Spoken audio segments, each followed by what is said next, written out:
days here go fantastic. Thank you very much. Amen. Okay, Hemi, back to you. Amen, brother. We now swiftly move on to the seaside city of Portsmouth, where my lovely and sexy assistant has pulled up on shore to find a special guest.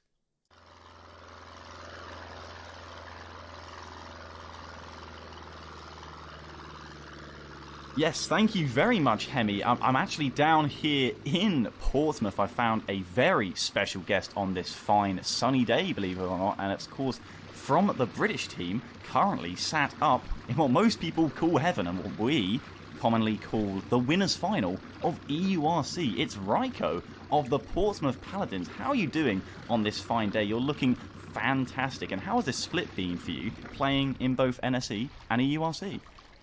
Well, thank you. You're looking fantastic yourself. NSE's been pretty great. It was my first time being in nationals, apart from one time I subbed for the A team like last season. Mm-hmm. But it's been great to play all these games at like the highest level in Uni Rocket League, and it's like every team we come up against, I'm always like to Psycho Mercy, I'm always like, oh, they're really good, and it's just like, yeah, every team is really good up here. Yeah, and in EURC, it's honestly been the same. I'm just loving playing like at this higher level. No, I mean that's fantastic. I mean, I'm glad you're enjoying. Unfortunately, of course, NSE didn't necessarily go your way in sort of the most potential. I feel like most didn't see you dropping out so soon to UWE after that crazy series in uppers against Salford. And you know, in hard series like that, is it hard to keep your confidence up, I should say. Sorry, you know, the heat of the Portsmouth sun getting to me there. Yeah. You know, when you're often, I think, labelled, I think it's fair to say, as what people say the weak point of the team, which is no fault of your own. You know, your teammates very, very good, of course, but more so, do you feel like that disappointment domestically sort of motivated you to perform on the European stage? Because really, all tournament long so far, at least, you've looked like the best us British have to offer. Well, I'm not gonna lie. With my teammates being Psycho and Mercy, they're like really insane players. So it's hard for me to keep up with them. And like generally, I'm not as confident as a player because most of the mistakes I make are mechanical anyway. But with both of them backing me up, it's really easy to keep my head up during a series. Like most of the time, I'll mess up and I'll just start apologizing or saying my bad, and they'll often like critique the whole play as like themselves as well as me. And I think that helps me keep my confidence as well. Nice. And then, I mean, we also weren't expecting us to end NSC as we did. When we were in uppers against Salford, we knew that we were one of the only teams, if not the only team, that beat them during league play. And like in uppers, we were like, okay, we can do this, we can win. I know they've got first, but we can do it. And then we were honestly kind of shocked when we lost them, but they played absolutely amazing. And then when we played UWE, like they also played really good. Especially, I think we had lost to UWE in the last week of NSC as well. So I was still had my guard up on them, but they played great both times. And then from that in NSC, it definitely motivated us to perform in EURC, because literally as soon as we lost in NSC, we were just like, okay, well the last thing we've got is EURC. Let's prove that we're one of the top UK teams. Yeah. And I think we've done well in that. I mean, I will say we have been a bit shaky at times in EURC, but we've been able to clutch up as well, like that Erasmus series the other day. But it's going well for us in EURC. No, that's good. I mean, I feel like you said you've looked shaky. At the end of the day, you're still topped Group D, and I've got to really commend you on that. You've been consistent throughout the tournament, and what a series that was against Rotterdam, going all the way to 7. Like, I mean, how nervous were you during that semi-final? Has got to be crazy, right? Insanely. I was insanely nervous because I think they had won a couple of games and we won one and started to bring it back, and it was like, I think it was either 3-1 or 3-2 to them, and we were like, we just sat there the whole time just talking about what we need to do. We were like, okay, they're playing fast. If we play really defensive, then they'll give us the ball and then we'll get an offense off. And I think it was so scary to be put in that position, but we knew it was going to work because our defense is usually our strong suit. So I think that really paid off. No, I mean, that's great. And of course, I can see you've got there. I don't want to keep too much of your time. You've got your lunch. You want to give you time to go eat that, of course. But I also see, if I see that right, that you've also got in your hands an EURC Finals Day prediction bracket. Would you like to go into detail and explain what results you've got there and why you think that they'll be the case this Sunday? Yeah. I was actually filling it out and running it over to Psycho. You caught me on the way. But firstly, well, let's start off in uppers. I think the uppers finals. I do think we'll lose the upper finals. Obviously, ideally we win the whole thing. Like that's obviously best case scenario. Our sources do say that maybe Nagflow won't be available for Berlin Phoenix, and that may give you an extra window to the grand final. I don't know if that changes your confidence about things. I can't confirm it, but I do know that it is a great possibility. Well, I think even if that happens, I'd like to keep my predictions the same, just in case, because I don't know how good their sub is, and obviously it could be really good. That's fair. But yeah, I still have us to lose the upper finals. I mean, Berlin Phoenix, with or without Nagflow, could have a stacked team. With Nagflow, they obviously have a stacked team as well. And it'll be our first series of the day, so I reckon we'll lose and then go into losers finals.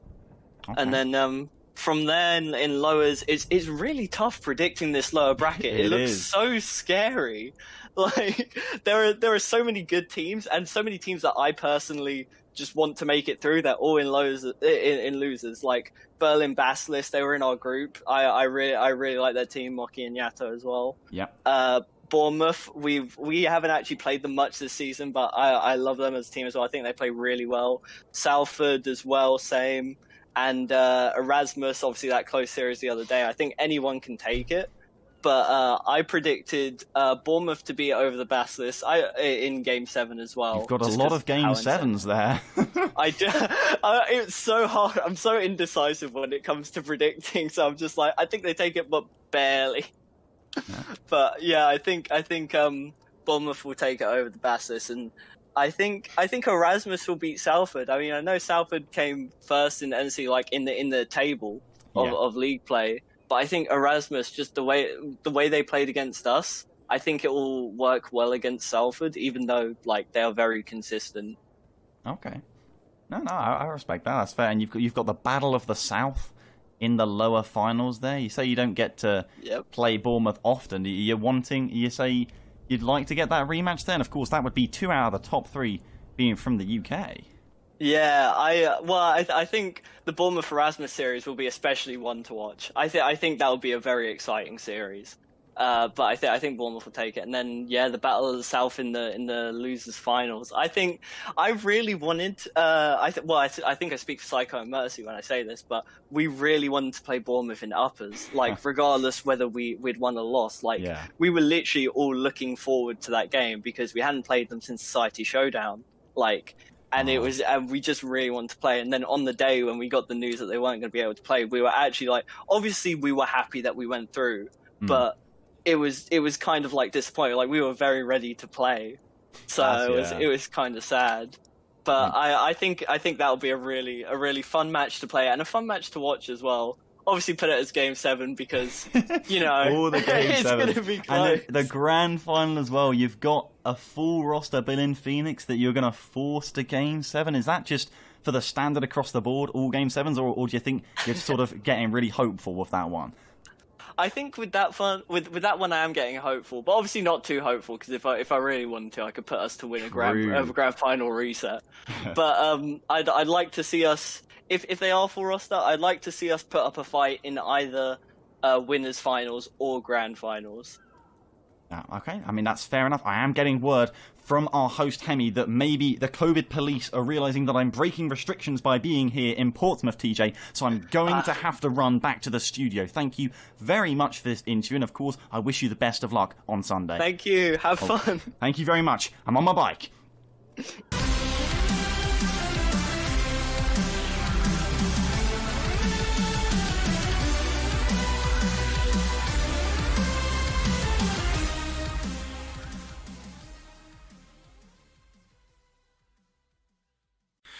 I keep forgetting you can do that, but, it must get cold once it gets that high in the air.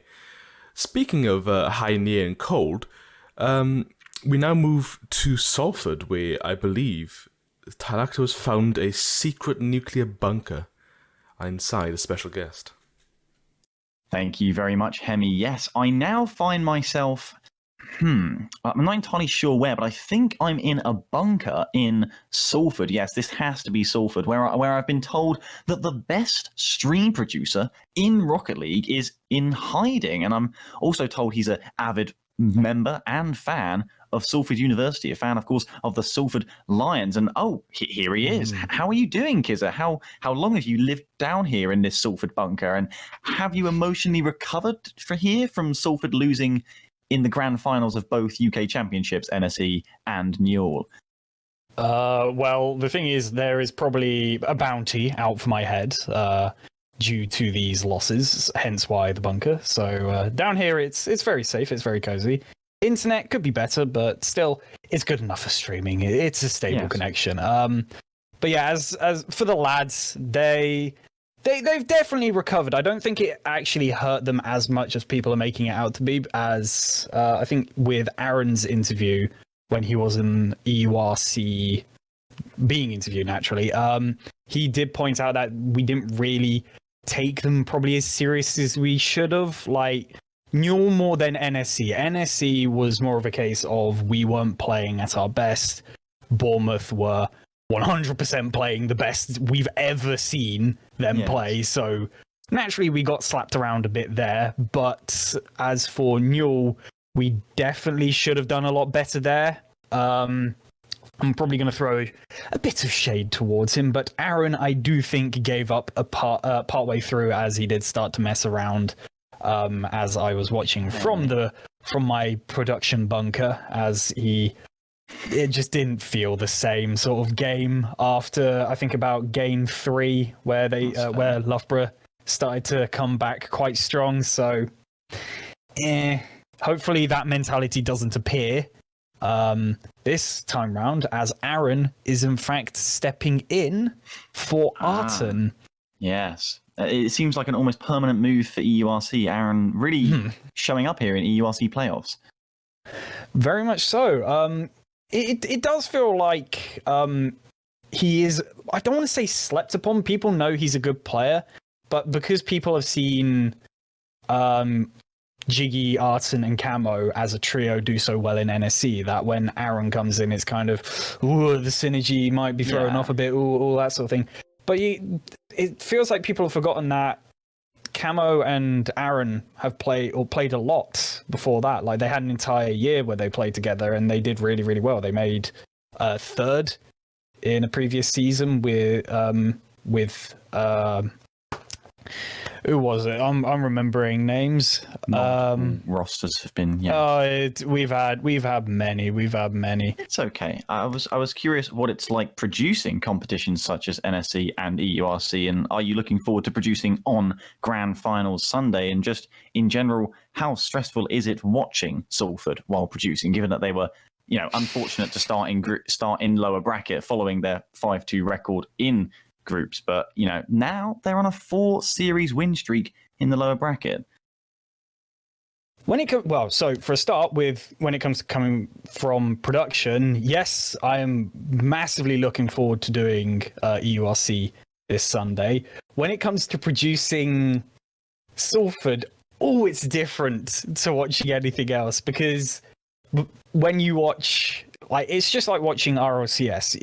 If one of your favorite teams isn't playing, you're more intrigued about who they could come up against. And because Salford are one of those teams that is capable of getting all the way through to the final, as they showed in both NSC and Newell, that's kind of where I sit now when it comes to watching. So I will nearly watch every single game, not just out of like being a fan of the scene, but to see where Salford could lay at the end of the day, because we do have teams that can kind of counter our play style. We've been notoriously, I don't want to, do I say consistent this time around, depending how the finals went? But still, we were very, very consistent in group plays, which is kind of why we managed to get first placed in the end.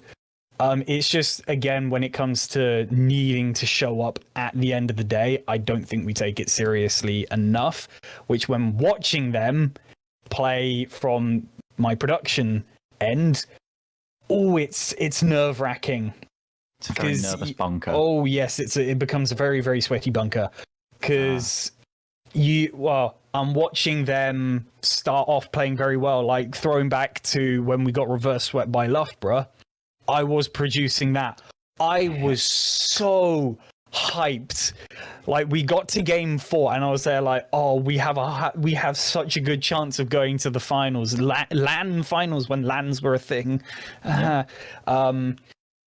And yeah, naturally reverse swept happened, and oh, my heart sank. You got revenge on Loughborough. Oh, we did.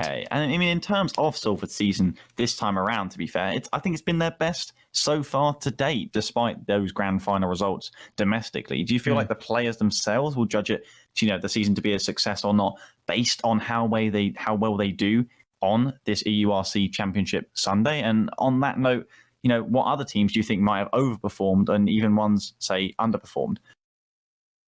So I think the lads are going to take this already with their positioning within EURC as a huge positive. Yeah. Because not only we haven't really had a consistent 3-man roster, the fact that we have 4 players that are all massively capable and that all pretty much have good synergy straight away is huge. I think if we were going to take anything away from this EURC, it would be, I guess, how serious we should take competitions. Because as much as, yes, the synergy's natural and how good the players are comes quite naturally to all of them, if we do start to try a little harder, I'm more than confident that those final losses that we against Loughborough and Bournemouth will pretty much vanish. Like, they'll go away. I wouldn't even be surprised, depending on who starts to appear within the university scene, because our NSC roster is all staying. Aaron's the only one out of the main roster, or the main 4, I guess, that is leaving this year. We could potentially have a bit of a Portsmouth season, so we could run away with it. Again, it depends on who turns up, and I guess the other one is if Bournemouth actually keep all 3 they may be a bit flaky with their rosters, which was very unusual to watch. But in terms of teams underperforming, overperforming, all that sort of things, Bournemouth, I think, have somehow managed to do both. Because they've had parts where they have hugely underperformed. Like, they should have done so much better. But that's mainly due to the fact that their roster hasn't really appeared. But the thing is, when their roster does appear, they, more times than don't, completely trash the teams, which it's an overperformance for them, because they can get cocky at times, which then they start to get a bit too comfortable in the game. They start to spin around a bit more. And I didn't get to watch it, but the game against Loughborough in Newell, where they actually lost with their main roster, then I think that was more of a case of they got a bit too comfortable and egos were flexed maybe a bit too much. But hopefully, if that doesn't happen and their head stays stable for EURC, they should pretty easily take down Berlin, which Basilisks this is, I should say. Yes. They have been performing beyond what I thought, because we had a bit of an annoyance with the teams not submitting anything, but when Salford played them, as I remember, yes, that was a bit of a pain. It felt like they weren't too big of a threat initially. Because at that point when we were playing them, I think it was first or second week. I think it kind of bled into second. Yes, it bled into second because of how long it took us to get the game data. That is true. Yes, it did. So the fact that it felt comfortable against them. We didn't really feel like we had to force too much performance out of them to beat them.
Just like the street lights lit this town, like a fire in a blaze.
If these Berlin Basilisks really start to pile on the pressure and take one game, two games on the bounce, then we could start to see them fall apart here.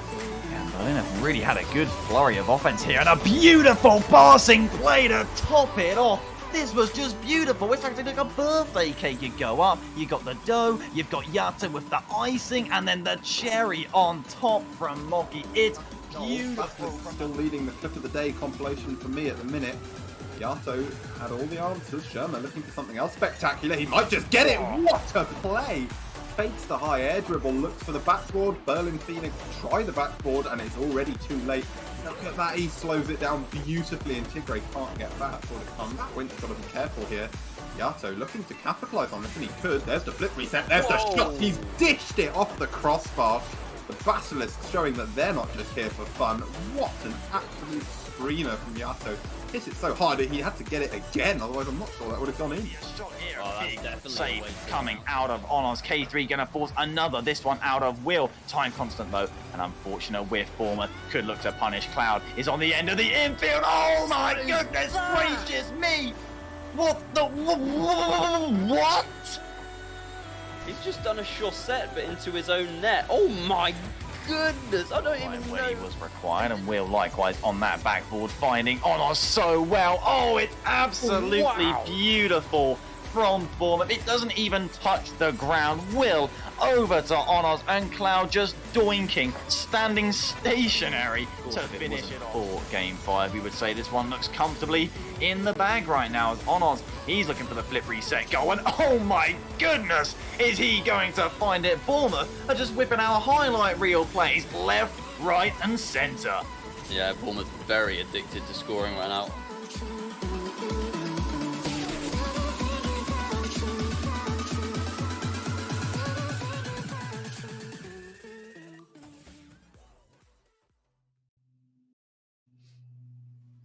Good afternoon, good evening, wherever you may be, and welcome to the EURC Finals Day. We started this tournament almost 2 months ago at the beginning of March with 32 teams, and we have slowly eliminated teams, whittled them away, to get all the way down to the 6 teams that we are going to start our Finals Day with. Those teams are, of course, the Berlin Phoenixes, the Berlin Basilisks, Erasmus Esports Rotterdam, the Portsmouth Paladins, Bournemouth Barracudas, and the Salford Lions. Today we'll see those 6 teams battle it out in at least 6 series, with a potential for a bracket reset at the end of the day to crown our EURC 2021 Grand Champion. I'm Nualaik. I'm joined here on the desk by Hyperia and Orion. And I think we're just going to dive into talking immediately about our first game of the day, because we're going to jump straight down into that lower quarterfinals. We're going to play both of our lower quarterfinals games to kick the day off.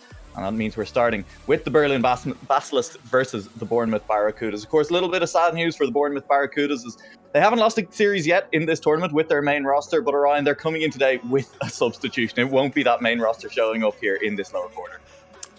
No, as you say, Cloud not going to be featuring for Bournemouth here, and I think many of us were worried that Bournemouth might have a tough series against the Basilisks, even with Cloud, but it's not RW Dragon coming in to replace. This time, Ward is back from Guernsey. He's been there all season long, and now finally, just in the nick of time, has come back. But I'm sure that man is quite rusty, I would imagine, after spending so much time not playing the game. But, you know, we have to talk about Ward was on that main roster last season in place of Honors. It was Ward, Cloud, and Will.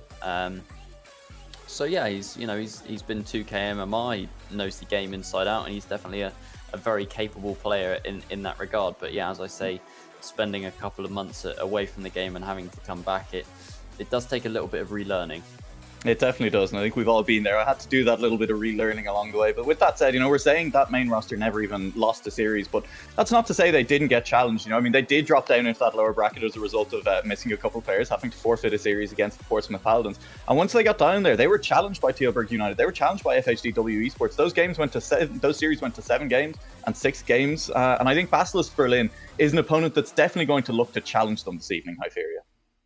Yeah, that's kind of the problem that I'm having with Bournemouth. That the only one game where you really expected a very close game was against Portsmouth. But yeah, they forfeited that one. And against Tilburg, it ended up being an incredibly close series. But from the get-go, that was not necessarily the expectation. So right now, heading into this, they might just be a little bit stunned with the quality in EU, because pretty much any of their opponents, except Q at the start, but if I remember correctly, Q wasn't playing with their main roster, so they've not really been up to that really high level standard as of right now, and especially coming into this with not their main roster against Berlin Basilisk, it is going to be such a hard matchup for them.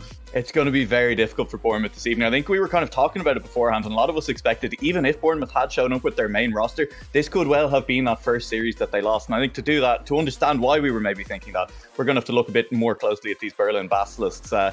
They had an interesting run through the upper bracket. They beat Dusseldorf and the Groningen Martinis fairly convincingly, but then both of those teams dropped down to the lower bracket and immediately bombed out down there. And it was kind of a question of, are these teams underperforming? Did Basilisk maybe have an easier run than we thought it was on paper? But then they went into the series against Berlin Phoenix and they took a game off them. They took a game off them convincingly, Ryan, and they kind of proved that they're a team that's here to play in the top 6, despite the fact that they made it through because one of the other German teams gave up their seed. They weren't even meant to be here, and now they look like they genuinely could be contenders for one of the best teams in Europe at the moment. Yeah, I have to agree.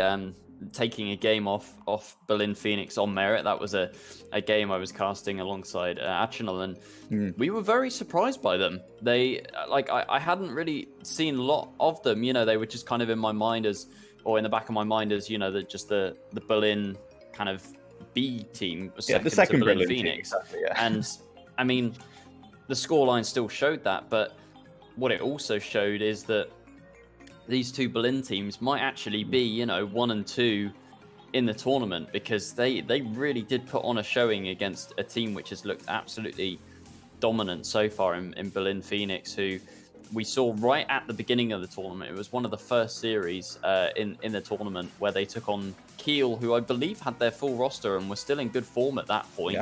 Yeah. And just absolutely wiped the floor with them. It was just a bloodbath of a series. But yeah, against the Basilisks, that wasn't the case. There were definitely times where the Basilisks looked like they even could have taken 2 games. I think there was one game in particular where it was a close fought battle, and in the end, Berlin Phoenix came out on top. So after that, me and Achinal were very convinced that they could even make it all the way back to that grand final. And now with a weakened Bournemouth, that scenario might even be a little bit more likely, but we'll have to see about that. Yeah, we'll definitely keep our eyes on that series. It's going to be exciting. The Berlin Phoenixes, of course, will be coming up later on, but it'll take a while before we actually get to see them in action here this evening. So I think for the moment, we'll keep our eyes on those Basilisks and keep an eye on, I think, the speed that really they showed. And I think it was speed, but a lack of consistency was what they were showcasing against the Berlin Phoenixes that I think makes them such a threat. And if they can maybe work on that consistency, they definitely have a chance to continue to make a deep run here in this lower bracket, Hyperia. Yeah, the problem with working on consistency is not really something that you can train within a week. If, let's say, your aerials aren't really on point, you can sit in the training pack, go aerial over and over again. But consistency is literally across the board, so you have to do pretty much everything. You literally just have to play the game more, and that is hard to do in a short term. I must say, though, that if we think that Basilisk and Berlin, the Berlin matchup can happen in the finals again, I hope Basilisk show up more than us being happy about them getting one game relatively convincingly, because otherwise, I mean, Berlin Phoenix already look to be dominating, and it wouldn't necessarily be the biggest surprise if they do end up winning, but I want a better final than a 4-1 scoreline where we're like, yes, it's not a sweep.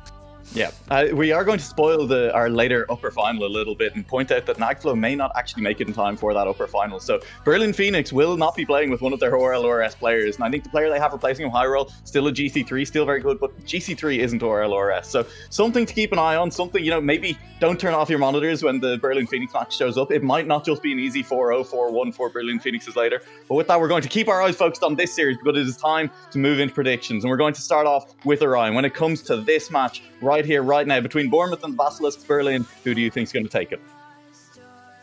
So, my head says Basilisks, my heart says Bournemouth, and I'm going to go with my head on this one. I'm going to go with the Basilisks. I think they just looked to be one of the fastest teams in the tournament, and Bournemouth without Cloud, I don't know if they can show up. So, I'm with the Basilisks. I'll say 4-2. Yeah, I think that's fair. We've just seen the montage with a lot of Bournemouth plays and a lot of them coming off the back of Cloud. The fact that he's missing probably going to hurt them, Hyperion. Is that going to colour your prediction as well? I think it is, unfortunately. I would want to go with the Bournemouth train, but at the same time, it would be kind of funny if we see one German team, one Dutch team, and, well, whichever one. If that's actually happen, never mind. I'm trying to do maths on the spot. That's never really something that's good for me. But I am going to go with the Basilisk. I do think that they are the more dominant team, especially, as already said, with a sub right now.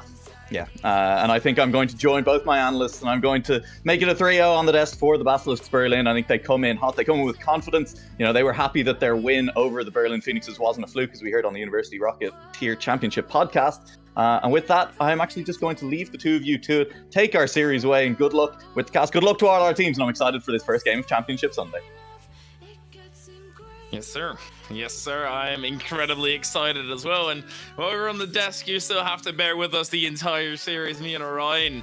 We get to see whether our predictions are actually correct up close. And, well, we talked about the predictions, but Barracudas, they're never going to be out easy. No, I think you're definitely right on that one, hence why I kind of went for a more conservative scoreline, because I definitely think there is potential in Onos, Will, and Ward. Obviously Cloud is usually kind of the glue that holds the team together, but Ward, on a normal day is a very fast player, which is something that I think they really need against this Basilisks team, who look to be one of the speediest in the tournament. Yes, not so much on the side of consistency, but if you've got a player like Ward that can make very quick challenges, it really nullifies that speed. So I am really interested to see kind of the dynamic of them playing with Ward again, and seeing how kind of the machine of Bournemouth is going to function. If it doesn't function, then we might be in for a fairly dull series. But if Ward can just gel with this team and find his footing quickly, then we could be in for quite a good one here, Hyperia. Yeah, let's see whether the footing can be found, whether the glue can be connected to everything, all the pieces together as the matchup is underway. Basilisk versus Barracudas, the double Bs going up against each other. Mucky already looks to get off to a dribbling start as Yato to the backboard, almost getting a touch, but it's not really the greatest. Sherma forces Will in an awkward position. Mucky beating out two defenders, I'm pretty sure, and then Yato takes over. But it lands right at Will. Berlin Basilisk, good demo happening now as well. They probably won't get the sensor perfectly. Actually, they do, but a side flip comes in. Mucky getting bumped by his teammate. Still no goal happening for the Basilisk, but the power, the strength is looking apparent on the side of Basilisk. Yeah, now an offensive attack for Bournemouth here. Ward tried to commit for that one, but three players committing on the side of the Basilisks on defense, not really allowing a shot to come through. Here's Ward again, though, dropping this one down. Will bails out of it as Sherma is there to grab that one. Will trying to send it into the midfield here, not able to really get a hold of it with the boost that he had in the corner. Bit of an awkward defense. We're not really seeing the clears coming through from the Basilisks just yet. They're more preferring to just carry it downfield. Sherman's done exactly that and has wrong-footed the defense. it might be working in their favour that they're not just giving the ball to Bournemouth and instead they're just playing around them. And I think Will wasn't expecting the challenge of Onos to happen so early, so he really posed up aggressively, or actually he thought it would happen quicker instead, where he posed up pretty aggressively thinking that it would get hit past. Onos ended up challenging about a second later, and that is the difference that everything will be at this kind of level right now. We're in the top 6. We're not going to have that, well, those eerie little mistakes anymore. Everything needs to be perfect, and Onos now taking it down the side. It's not necessarily perfect, but it might just do for now. Pop center Ward is going back on the rotation, doesn't have a lot of confidence, and I think that's a thing that might just happen with Ward as well. Yato, oh my word, got so close. I think that Ward might just be a little bit afraid at times. Maybe, but I mean, I want to talk about that attempt from Yato there, because against Berlin Phoenix, who, you know, are quite an intimidating team, Yato scored, I'm pretty sure it was either a double touch or a flip reset. He might have even scored both. And there are a few other mechanical plays coming out from the rest of the Berlin Basilisks as well. So this team is very mechanically minded, and they can just pull out those individual plays at any point, really. But yeah, at the other end there, it was Bournemouth getting one back on the board and giving us a tie game here. Yeah, Muki into the skies. It is a tie game, but Basilisk there once again on attack. They've been in this position for, I feel like, the majority of this current game, but that doesn't really matter. Yato ripping a shot right on Ward. All he has to do is really stand his ground for a hot second. Almost taking it off his hands, and across the pitch he goes. This is where you can see that solo play coming through. There was a touch on it, so Will takes over. Actually rips a shot. This is probably going to be a goal, and indeed it is. Ward coming through from behind, and this shows you don't need to be on attack constantly to get goals. Yeah, pretty shaky defense right now from Berlin Basilisks, which was something that I wasn't really used to seeing. Like their defense, especially against the likes of Berlin Phoenix, with Tigri and Nagflo combining on offense, looked pretty solid for the most part. Like, yes, they lack consistency in some parts, and you know, to go against that offense of 2 RLRS, RLCS players is quite scary, but then they're not looking too great against Bournemouth on defense right now. Bournemouth have kind of been gifted opportunities. Speaking of being gifted opportunities, that one is going to go the whole, well, not the whole length of the pitch, half the length of the pitch, we can say. Bournemouth unable to defend the long ball again. I want to see whether Ward was actually able to get back, because Onos got relatively close. That car length might have just been enough for Ward actually to make it back, but he got bumped by his own teammate. He's not going to be too happy with that whatsoever, but they're going to have to deal with it.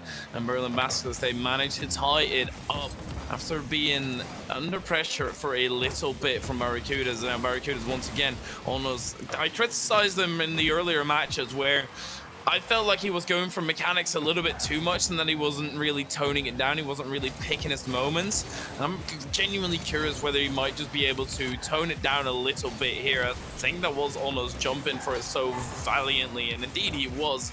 Right now, the game remains tied. Yeah, I was actually... Oh, okay, Onos has scored. I was actually speaking to Onos about that, and his explanation for it was he just does it to try and feel comfortable in a series, you know, just, or, you know, like vibing, I guess. And you know, if he can feel comfortable in his mechanics, then it can just kind of give him a bit of confidence with the rest of his gameplay. So I think that's why he does it. You know, it is a high risk, high reward thing, and I definitely agree with you. You shouldn't go for it all the time, but oh dear, that's a bit of a whiff there on the defense. But as I was saying, yeah, you shouldn't go for it all the time, but you know, if you want to try something and it doesn't quite work out and the consequences of it aren't too bad, then why not, you know?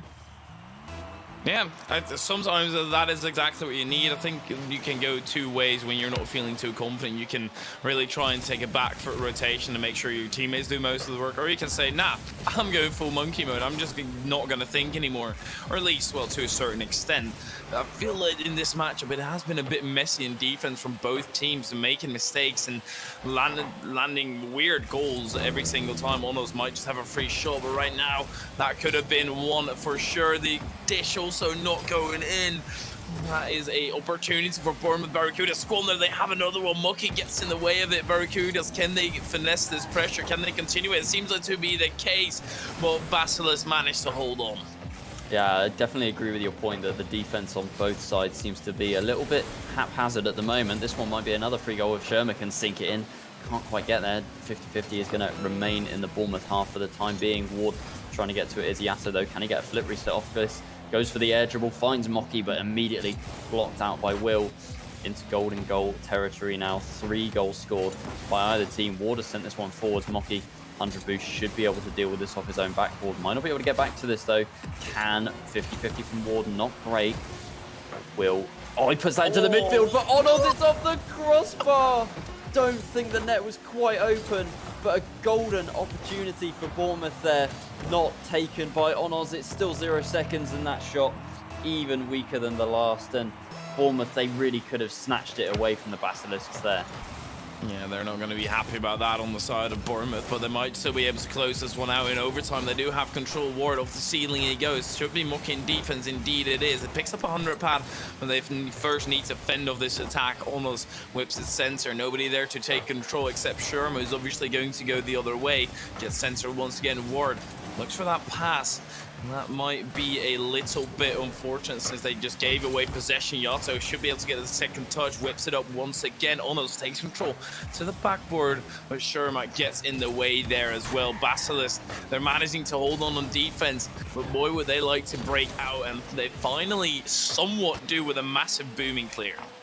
Yeah, double commit though, and Onos is left back by himself at the moment. I think he has enough boost to deal with this, but he's giving it straight to Sherma. Yato with a shot, and that one on target. The net, there were 2 Bournemouth players there, but not able to defend it. And despite, I would say, looking like the weaker team in that game, Basilisks are going to take game 1.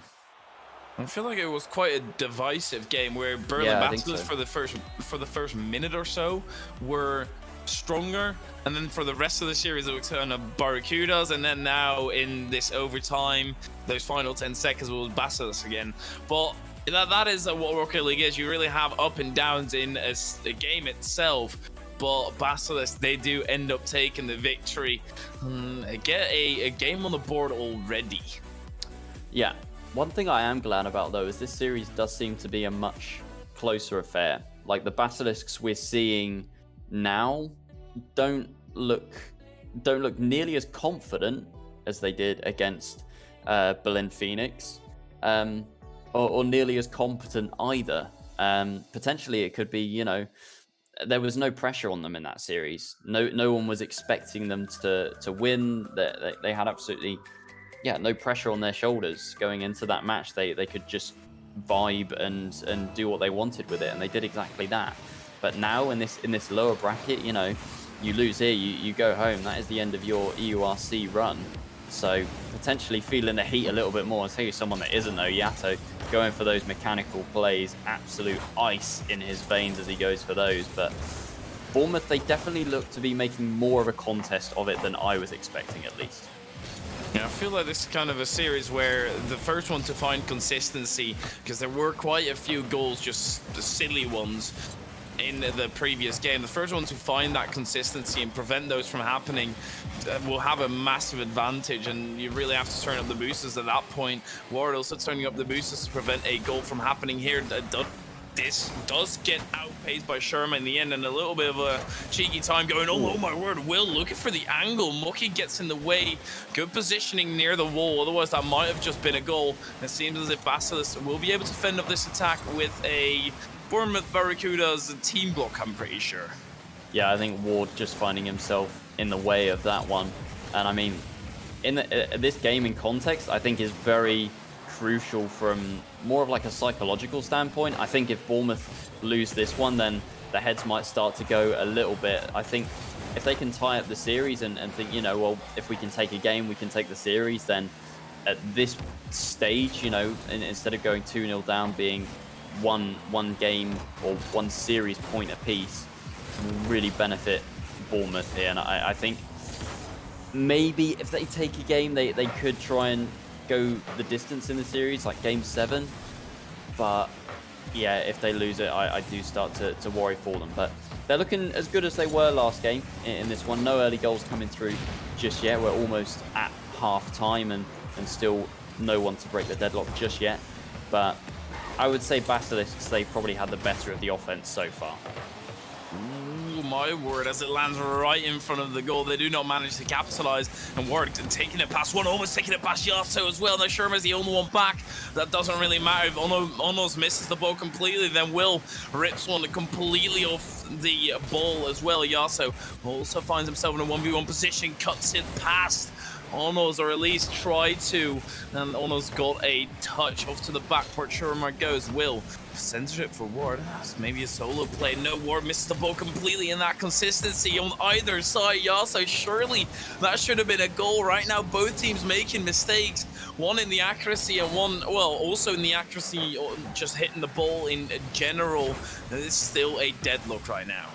Yeah, Bournemouth seems to have the right ideas, though. I've seen Ward and it was Will there going for that infield pass, and it doesn't seem like Berlin Basilisks are defending too well against that. But I mean, talking of defending, or I should say a lack of it, 50-50 there. Onos went to get the boost in the corner, didn't see the shot coming, and it was a free goal, open net for Mocky to put that one into, and Basilisks, they have a lead here in game 2.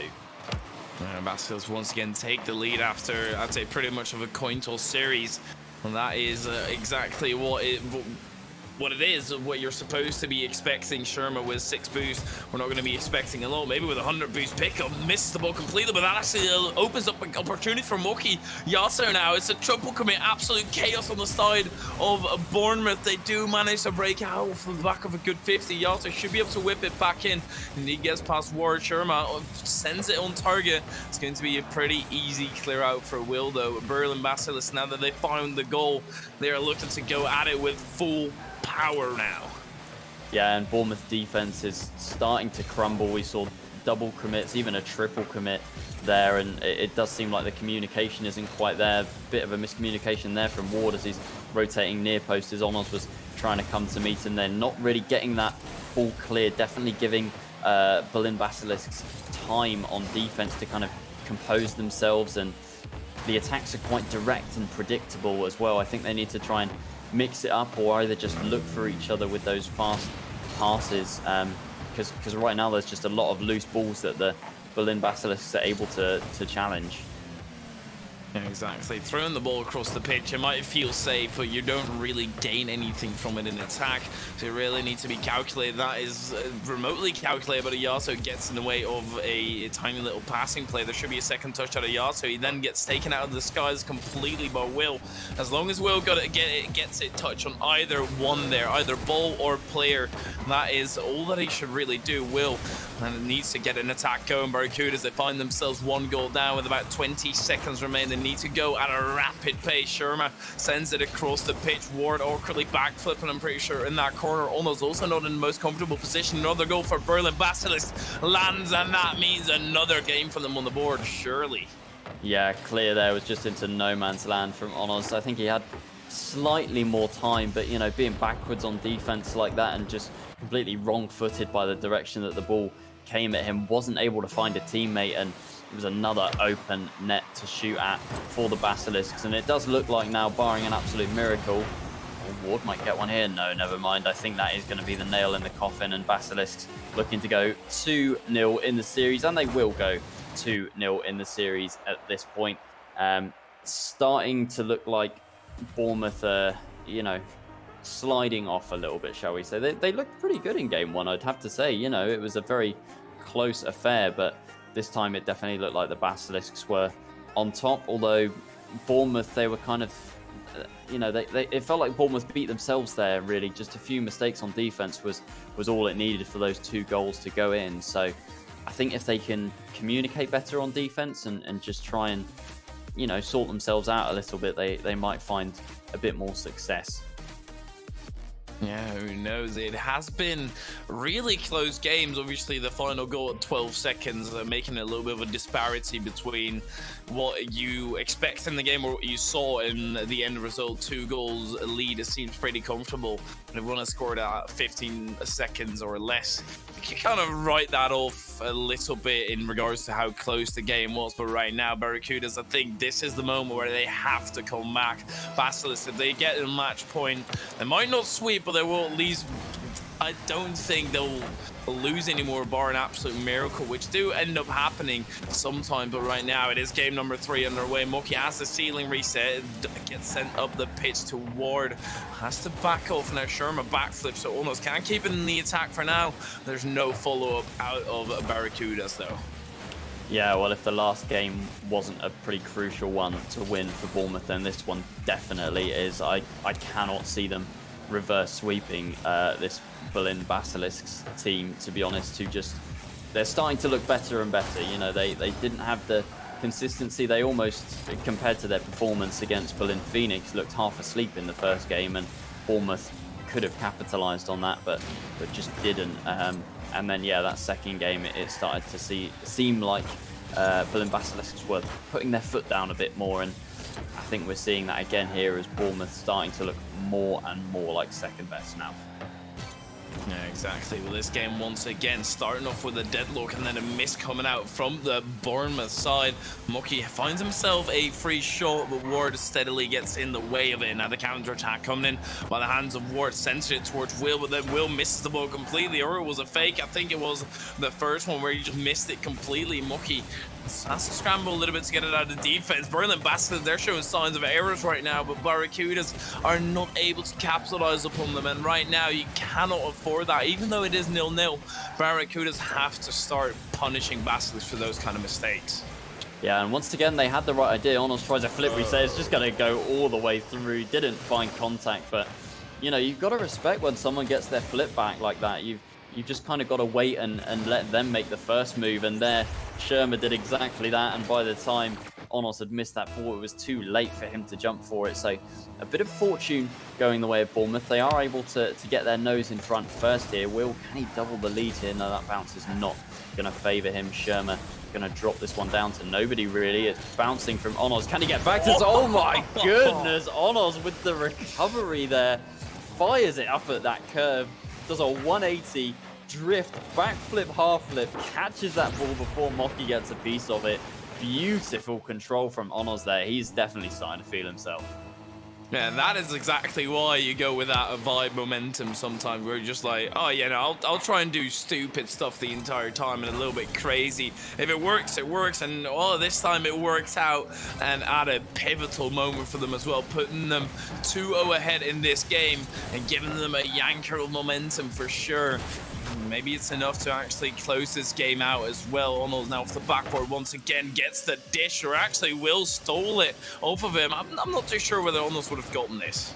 Yeah, it definitely bounced off the inside of that post. Great technique from Onos. Not sure it was in, Will, just to make sure that it was. And now 3-0 on the side of Bournemouth. They've definitely seemed to turn a tide here, at least on offense. And we haven't really seen that many offensive opportunities from Basilisk. Only 2 shots so far, compared to a reasonable 4 from the Barracudas. But I think it is definitely Onos who this game has kind of gone, you know, come on, pull yourself together, you're better than this. And he's showing exactly that now, showing his quality, showing his class, and showing why in that NSE Grand Final that he was pretty much the MVP of that series.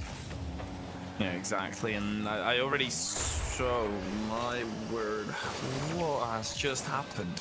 This is the worst miscommunication I've pretty much ever seen. Sherma must have thought that was a player behind him or something. I genuinely have no words for that. I think there was. I think Moki was behind, but opted to go for that corner boost, just not kind of recognizing that the shot from Onos could be powerful enough to be put on target and go in. So yeah, it does seem like there's been a little bit of a breakdown for the Basilisks in this game. We haven't seen too much offense from them yet. I definitely think there's still goals in them, but yeah, their defense this game has been fairly lackluster, shall we say. Yeah, exactly. And I think even if they do get some attacks, it's going to be very hard to try and make that comeback. Obviously, theoretically still possible, but you do have to start remotely soon. Yaso ripping a shot on us, demolishing Moki. That is going to delay their attack a little bit. Ward actually getting cheeky touch, getting there past one. And then the counter attack is not going to be quick enough as of right now to make it really fruitful and catch the defenders lacking. Will gets in the way. Just had the longer the Barracudas hold on, the higher their chances obviously are to actually take this game home and bring the game to Bournemouth and Basilisk again. Yeah, one thing that I can see that Bournemouth are doing really well is just playing that disruption game, getting even behind that back line, stealing boost, bumping players, demoing players, and I think that is kind of the main thorn in the side of the defense at the moment. You know, when you've got players from the opposing team that are just darting in and out of your defense, getting demos like that, stealing boosts like that, it's just so hard to play around. Like, it's hard enough to coordinate yourself on defense against a team with a skill level like this, but when you've only got 2 of you on the field at a time, it becomes even more difficult. Yeah, just that nuisance play can always be so incredibly annoying to deal with, and it proves to be the case for Berlin Basilisk. But I think this is very much a game of Basilisk just forget about it. Every single game has been incredibly close, and Basilisk this game, oh my word, what a play out of Ward and Onos. I'm not too sure how calculated this was, but it's a good play regardless. Onos getting the touch, and then Ward just coming in from the sidewalls to actually whip it in. All right. It was almost like golf in Rocket League, where Onos was just the tee and set it up beautifully for Ward to drive it into the back of the net. And now a 5-0 shutout for Bournemouth. Not something I was expecting to see going into Game 3. You know, we were even talking about them going on to match point. Willis on the backboard trying to, I guarantee he's in comms right now going like, you see me? You see me? You see me? It's exactly the kind of thing that Bournemouth would be doing. But yeah, 5-0 shutout, Hyperia. What a statement from Bournemouth in Game 3. I always love that moment where we're just messing about and you're just sitting on the backboard the entire time. It's like, yeah, you see me, you see me. Meanwhile, they're holding on to defense with dear life. Like, yeah. Meanwhile, you're in attack chilling. Like, oh, come on, guys. Why'd you concede? I was up the pitch. I was a passing option, all right? But right now... Yeah, exactly. Just boom it. Well, right now, Basilisk, they need to get the 4 heads together as well. Maybe even turn it into a 5-head, since Barracudas just walked over them massively. Yeah, they did do that, and I really wasn't expecting that. But they seemed to find another gear, which I'm happy with, because, you know, I was worried for Bournemouth coming into this that they just wouldn't be able to find their true form and would look like second best the whole series. But I'm very glad that they've managed to turn it on here, and they have turned it on in pretty dramatic fashion. You know, it wasn't like it was a close game where they had to eke out a win. They just started off that game strong and never stopped. So hopefully they can continue that going into the next game now, and, you know, crucially keeping that clean sheet as well. Basilisk's not even getting on the board in that previous game, gaining no momentum going into this one. So Bournemouth, they're in a good position to try and level the series score here. Yeah, but do you think Basilisk also found another gear? It's just the other way around, where they turned it down a few notches, because the mistakes that they were making and the mistakes that they're making right now, Mucky looking mighty awkward, Will not finding the second touch, but Ward outspeeds 2 Basilisk players and double commit out of Bournemouth and denies them the first goal. It was a tough angle to be scoring regardless, but surely one player has a bigger chance of scoring it than if you do double commit. Yaso getting in the way of Ward. Now Basilisk, they have to capitalize on this. They have been given a little bit of wiggle room, or at least, well, they've been given a tied scoreline, and once again, they've been pretty much given a tied scoreline. Surely, Onos, if he placed that a few inches to the left, that would have been a goal. Bournemouth Barracudas, they're off to a phenomenal pressurized start, though.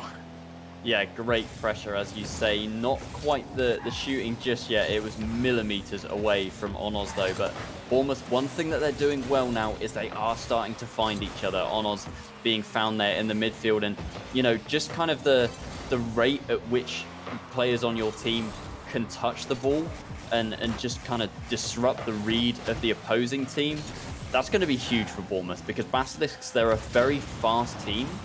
And if you start to outspeed them, then clearly you're doing something right. And if Bournemouth are able to do that by looking for their teammates here, I really worry that the Basilisks might start to look second best.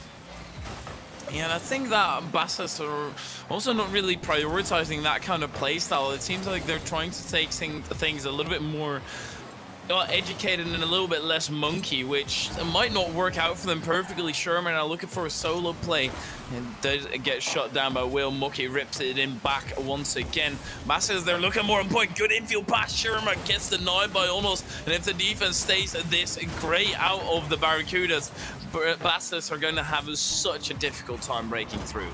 Yeah, definitely much more calm, much more composed on defense. It seems like the communication is there a lot better, and even, you know, in the absence of Cloud, who is often praised as being that solid defender on Bournemouth, they look really good right now. Will is making some excellent touches, like that one off the backboard there, and they are managing to coordinate themselves as one in front of the ball, one challenging the ball, and one behind the ball, ready for if it comes back towards them. But Onos there with that shooting opportunity. Just look at Berlin Basilisk. That double commit from Sherma there was absolutely wild, and Onos buries it into the open net. Bournemouth, they definitely look on top here. Yeah, exactly. They are putting on so much pressure on the Basilisk side, and I don't really see an effective way for them to be breaking out. Yato, that's the second time he's had that kind of aerial where he could have been hitting it forward, but he just messes up a tiny bit and thus forced to go backwards and keep it in defense. Ono's outpacing Yato, but missing the touch that is going to allow Yato a shot, or at least a touch. Sherman getting it past one, getting it past two, getting it past three, but off to the backboard, and that is another opportunity for Berlin Basilisk squander. Yato looking to get it past once again. Mucky drops it for Sherma. He's going to try it from distance, or at least going to be trying something from distance. What we might never find out. Sherma missing the read completely allows Yato to potentially go underneath. Right now for Basilisk, it's simply not good enough. Yeah, well, I'm fully aware that I'm about to curse this match, but it has now been, I believe, 8 minutes since Basilisks have scored. Am I going to curse it? Is it going to come to fruition? Not just yet, but yeah, 8 minutes. That is a fact. I mean, even if they score now, it will still be 8 minutes since they scored. So Bournemouth are doing a great job of shutting them down on defense right now. That 1-goal scoreline is looking quite fragile. Bournemouth haven't quite managed to put up as many as they did in the previous game, so they don't quite have that comfort zone just yet. As Mocky, that's going to be an awkward one to deal with for the defense. Is he going to slot it in? It's off the post. Yato now bump coming through, and they have scored now, and that was 9 minutes unanswered, but finally they make that lead from Bournemouth evaporate. Tie game, just over a minute left on the clock now for Basilisk to find a way back into this game. It was actually 8 minutes 52 seconds that they gone without scoring. Please get your facts right, Ryan. But I'm kind of glad that they got back into this, and not because I'm rooting for Basilisk or that I predicted them. I just don't want to see a Barracudas win where it's not Barracudas being better, it's more Basilisk just being worse. And this exactly explains why this is not a goal that you kind of want to be happening as a spectator right now. Almost making an orca for the entire Basilisk side, but they should be so much better in that kind of position. Yeah, they've had an absolute nightmare there. I think all of them just kind of positioned themselves expecting Mocky to be able to get that one into the corner, and then when it went off the post and out, they were all just kind of side onto the ball. Onos, can he score this double tap? Oh, it's off the crossbar. Onos flexing his mechanical muscles once again, though, almost able to get that high-risk, high-reward play, but they're going to have a bit of defending to do here. Sherma at the other end is looking for a double touch of his own, but Ward standing firm on the goal line, able to get that one clear. It's 30 seconds left. Ward, can he get this touch? Yes, but it's not on target. Sherma picks this one up in the midfield. Flick over to Will. Will has to deal with this one here, has to get the block, which he does. There's a demo on the back line onto Onos. Ward getting this one clear. Onos picking up that boost as well. Ticking down, 10 seconds left for Basilisks to find an answer. Yato is going to pick this one up in the midfield. Might get flicked over one here. Mocky tries to help it on. That might go down. Mocky has to send this off the sidewall. Onoz is there. It's not going to find contact. Shermer onto the... Oh, I thought it was the crossbar. That one in from Shermer. No one from Bournemouth able to get contact on the ball. Onoz, he could have dropped that there, but just missing allows the 0-second goal. And we go to an overtime. Onoz dropping the oops in chat as well. And I think that was a bit of an oopsie, Hyperia. Not even a bit of an oopsie. That was an oopsie and a half, especially if Basilisk now run away with this game and put themselves on match point. I thought this was done. I thought this was dusted. Ono's now coming in clutch in that defensive side. It is not over whatsoever. Overtime, 1 goal is obviously going to make the difference. Will on the back line, stealing boost, being a nuisance once again. Now actually receiving the pass off to the backward. Will can style them here. Ward puts it to the backward once again. Will in an awkward position. Ward makes the touch completely miss it by Mocky. 2v1 situation. Will gets a good hit on it and prevents the goal falling on the Battle of Berlin Basilisk side, but Basilisk, they've just very much accepted the gift that Barracudas have given to them and going at this with a rapid pace.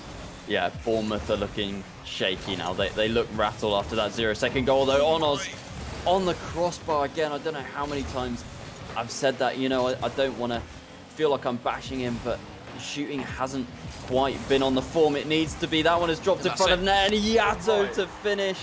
Bournemouth, they've been absolutely stunned here. They had the 2-goal lead, and it just... Oh, sorry, yeah, they had a 2-1 lead. Got scored on 0 seconds, and now the overtime winner from Basilisk to go on match point.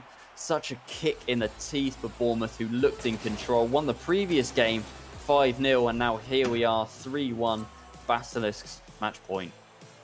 That was a crazy game out of Barracudas, and yeah, Ono's shooting has not been on point whatsoever. He's currently got 1 goal out of 5 shots.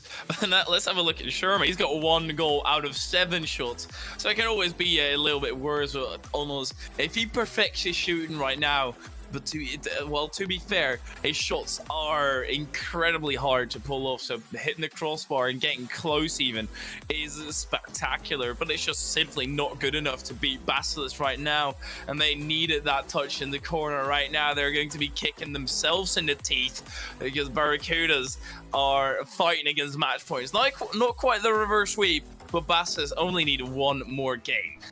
Yeah, and Bournemouth now, they need a kind of Game 3 NSE Grand Final winning performance from them in every game. My goodness, what a save from Shermer. I thought that one was just going to be put top shelf there. Not so. A save coming out right at the last minute. Here's Mocky on the other side. He's got a flip reset, but can't really get back to that one.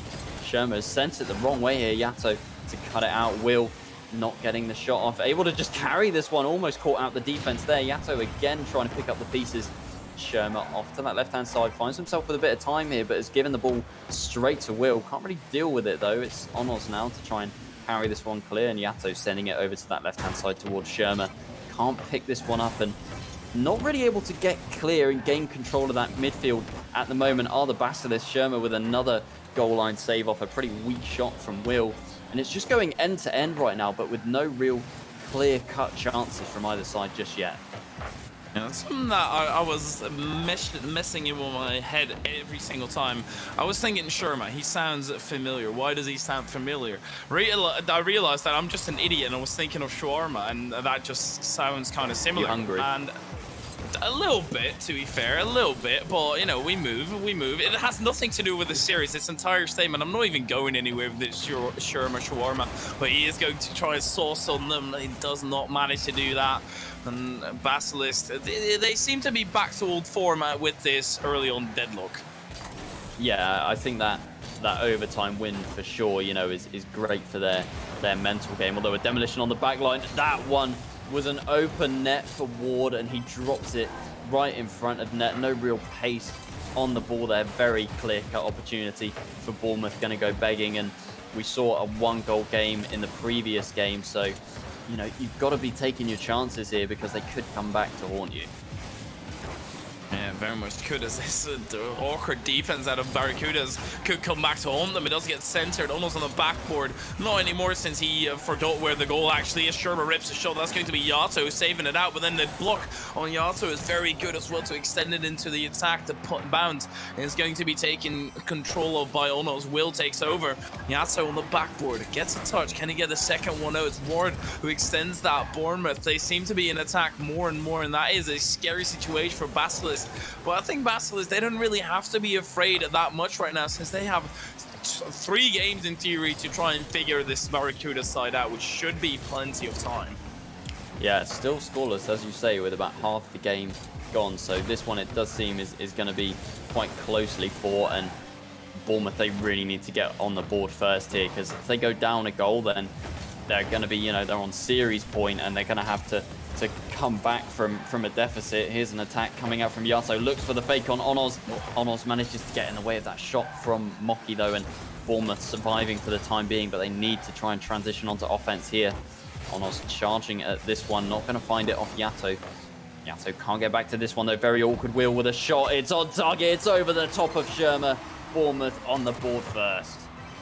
This is very reminiscent of the first 2 games that were played in this series, where it was a deadlock the entire time. One mistake or a few mistakes racking up, and that is leading to the opening goal, this time on the side of Bournemouth Barracudas. And last time they scored the first goal, they were winning the game with 5-0 or something at the end. Onos now whips it down the pitch. I think that's going to be very hard to try and do that once again, with only 1 minute 40 remain for Barracudas. They could just get one back here to close that gap a little bit against Basilisk. We're missing the shot completely, though. That's not going to help. Yeah, Bournemouth need to hold this. Yato, he's got a bit of an open net to shoot at. Ward able to get back in time. Here's Mocky, though, with a shot, and that net is wide open. Bournemouth not able to collect themselves on defense there. All they needed to do really was just park the bus for over a minute, and they were just too spread apart, and gaping holes appeared on the defense.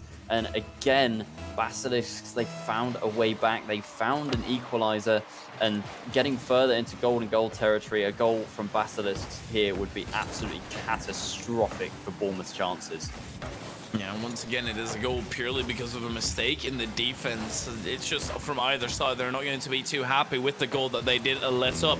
They're going to take the goal they got in, though, very much so. Yaso looks to get it out of defense. Well, yes, again, another one of those touches. Sherma follows up with a similar kind of touch where it's just backwards instead of going towards the front. They do manage to deal with it, and this is Barracudas just not expecting Basilisk to, well, just be that bad, basically, to not get a touch forward. They were expecting more, and they were posing up for it, and that is exactly why Basilisk got away with it. Mocky now with a pre-flip gets in the way. Will sends it wide. He was looking for Onos, but Onos had something different in mind until up to a certain point. In these final 30 seconds, I think it might just be golden goal scenario already. Yep, 20 seconds now. Very awkward ball to deal with. Will has dealt with it. Ward needs to get back to this one and crucially get it clear. It's only as far as Sherma, though, but it might be... Oh, it's Yato picking it up. Can he get the flick over to such an awkward spot?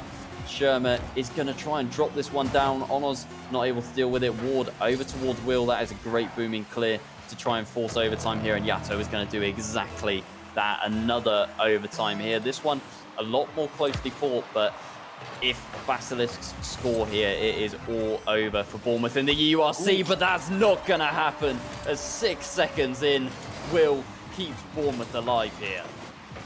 Well, for everybody who's looking to hold their heart the entire overtime, you only have to do it for 6 seconds, and it wasn't really that threatening at any point for Bournemouth Barracudas. They put one in, and their game, their series, doesn't end right here. They do manage to hold on for a little bit longer. But this game in general was 2 goals because of mistakes and then a kickoff goal. So was it the greatest game? I don't think so. I don't think so by any stretch of the imagination. And even though we're very late into the series, they're still looking to find consistency on both sides here. Yeah, it definitely feels like a very back and forth game in terms of like the dynamic, and I think that's reflected in both the shots and the saves. There were 10 on the side of Bournemouth, and 8 on the side of Basilisks. And then if you look at the saves, Bournemouth made 6 and Basilisks made 7. So it's just end-to-end stuff, getting those shots on. But the defense holding firm on either side, and we ended up at that 2-1 scoreline being decided in overtime. But it is still a match point for the Basilisks here. Bournemouth, they need to win the next one to force game 7, and then I think at that point it's anybody's game. Yeah, exactly. Barracudas, just a friendly reminder, they are not playing with their main roster right now. Basilisk, if they do win this one, you have a correct prediction, so that's at least something that you can have on the board. Ward off to the backward now, is able to get a second touch, but then that only sends it down. Even a third one popped in there. Ward with 0 boost. Recovery is going to be a very lengthy process, like when my grandma fell down the stairs. Sherma looks to get into the attack. Demos one opens up some space. Moki should be able to get a flip reset, actually decides to pop it over, and Will gets in the way of it now. But Basilisk, they're off to a speedy start now. Yeah, they are. Here comes Sherma, though, who isn't having the best series, doesn't look too confident on offense or defense. Definitely look like an integral part of the team against Phoenix. Maybe just feeling the pressure of this series a little bit now, especially with Bournemouth looking like they're on the front foot after that win in overtime. But he is going to take control here and try and get a double touch. 0 boost left. Yato has a very awkward touch to make, but does make it. Ono's up way before Sherma here, who tries to defend off the backboard. 2 players missing, almost allowed Ward to come in for that one. Here's Will, just like a seal in the air, trying to keep that one up for as long as he can. Will, can he drop this one down? It is dropped down to Sherma. Onos with a 50-50. Sherma should be able to get this one clear off the wall. Actually going to opt to leave it for Mocky, who also gets a demo onto Will. Ward in that corner trying to send this one long. It's Sherma again that has to deal with it, and Onos beating him to it. Mocky forced into a save on the backline. Bournemouth slowly starting to turn the screws here. Yeah, slowly, but is it going to be enough? 3-minute 30 should be plenty of time if you're slowly unscrewing those screws every single time. Sherma gets a second touch, sends it to Yato. Will gets in the way, very heads up play. Mucky, that has been something on the Berlin Bastards side pretty much the entire time. Their aerial touches have not been on par whatsoever. An angle shot actually finds its way in, but Mucky off the line. Berlin Basilisk, they're holding on to dear life, and then Will, he finishes them off, at least for the first goal. And the deadlock once again is broken by the side of Barracudas. Yeah, the first save was excellent, but you could definitely see cracks starting to appear. Mocky not able to get to that one, and Bournemouth, they've got a lead again here. Let's see if they can break the curse and hold on to it for a decent amount of time now, and maybe even try and get a second. They look great on offense right now, and that's something that I really can't say about Berlin Basilisks at the moment. Their offense has looked, well, yeah, just substandard this game compared, and now as an open net for Ward to shoot. And never mind, Yato getting back for that one, but Ward crucially taking that boost on the back line, so making life very difficult for the Basilisks right now. Mucky has to bail out the defense. I don't think Sherma or Yato was in a position to be saving that. Sherma now gets it past one. Yato might find himself the open net. Indeed he does, and at halftime we have an equalized game, and we can play a game of Rocket League, but just with about halftime left. Yeah, that one's rough. It was a really good challenge from Will, but instead of getting the ball, he actually demoed the man as the ball went over the top, and I don't think the defense were quite ready and back in time. And as you say, another lead gone for Bournemouth here, and they're going to have to do it all again. I will just reiterate that any lead at the end of this game will result in a series win for the Basilisks, and if it goes to overtime and they win that, same result. Bournemouth, they need to keep winning these games if they want to stay alive in the EURC. Exactly, that is the difference right now. Barracudas are fighting for their life. Basilisks are just fighting for maybe a game 7 prevented. And it does drop in front of the goal very slowly. If Mucky didn't get in the way of it, that is. Yato getting it wide. This is Sherma where Ward can put in a 50-50. Ward now with the center. Will off the crossbar, and Bournemouth Barracudas, they've been looking at that crossbar pretty much the entire series. I feel like every shot that has gone at the crossbar for them almost being a little bit of a kamikaze pilot, not managing to even get a demo out of that. I'm not too sure how. Demos are a little bit iffy at times. Ward, the decent pinch, but almost gets outpaced by Sherma. And that one is going to bounce way over the top of Mocky. Here is Yato, though, with a shot. Ward in the right place at the right time. Sends this one high. Will going to miss, though. Sherma with a shot off the crossbar. Ward, once again, the hero on defense right now for Bournemouth. Onos now over towards Ward. Can he be the hero on offense as well? That one on target, put off the crossbar by Mocky. The shot was excellent, and the save required needed to be just as good. Bit of a miscommunication coming up from Bournemouth on defense there, but they are able to get clear. Ward doing some interesting things on the back line. Can Onos get the dunk? Oh, that is not a touch that Ward would have wanted there. We are into the final minute of this game. Yato sends us one over to Shermer, and that is an excellent pass. Basilisks in the lead. Bournemouth need to send it to overtime to stay alive. That is a beautiful shot indeed, and a beautiful pass before that. Berlin Basilisk. Oh my, okay. They've just got themselves the lead with 46 seconds remain. I think low-key at this point, I want a game 7, so let's just put another one in Barracudas. Almost missing the touch completely. Opens us up for Ward. Centers it. Monos being outpaced by Mocky. Will, can he get a follow-up? Also, Will not getting the greatest touch. Does get a flip reset, but will be forced to use it for the recovery. Then getting taken out. Ward in the corner. Whips it center. Sherma has been lethal from that kind of position. This time, not so much as the time slowly taken down. And Berlin Basilisk, they're also finding that crossbar with a lot of ease. The counterattack from Barracudas being a little bit iffy. Sherma has actually taken net to the sky. A lot of seconds wasted. No way. Barracudas in the two from distance. Mocky, he can't get back. And Ono's an absolute boomer across the pitch. Absolutely smacked it. Didn't hit the ceiling. Over the top of everyone. That clear from Onos could have sent us to an overtime in game 6 here, Hyperia. And oh my goodness, Bournemouth, they've hung on by the skin of their teeth so far, and they're going to have to do it for another... Wait a minute, Will, he's got control of this one. Can he pinch this one center for a teammate? It is centered, it's not in just yet. It was off the post from Onos. So close from Bournemouth, they almost did to Basilisks what Basilisks did to them in the previous game. Here's Onos again though. He's got the flip reset. Can he get the goal? It's bouncing dangerously. Bournemouth, they just need to put it on target. Ward off the post. Still not going in from Bournemouth. It is so close right now, Hyperia. Oh my word, Bournemouth Barracudas, they're going to be punching any type of wood that they find on their way if they do end up losing this one, because the woodwork has been denying them so many times. Mocky went for the boost steal.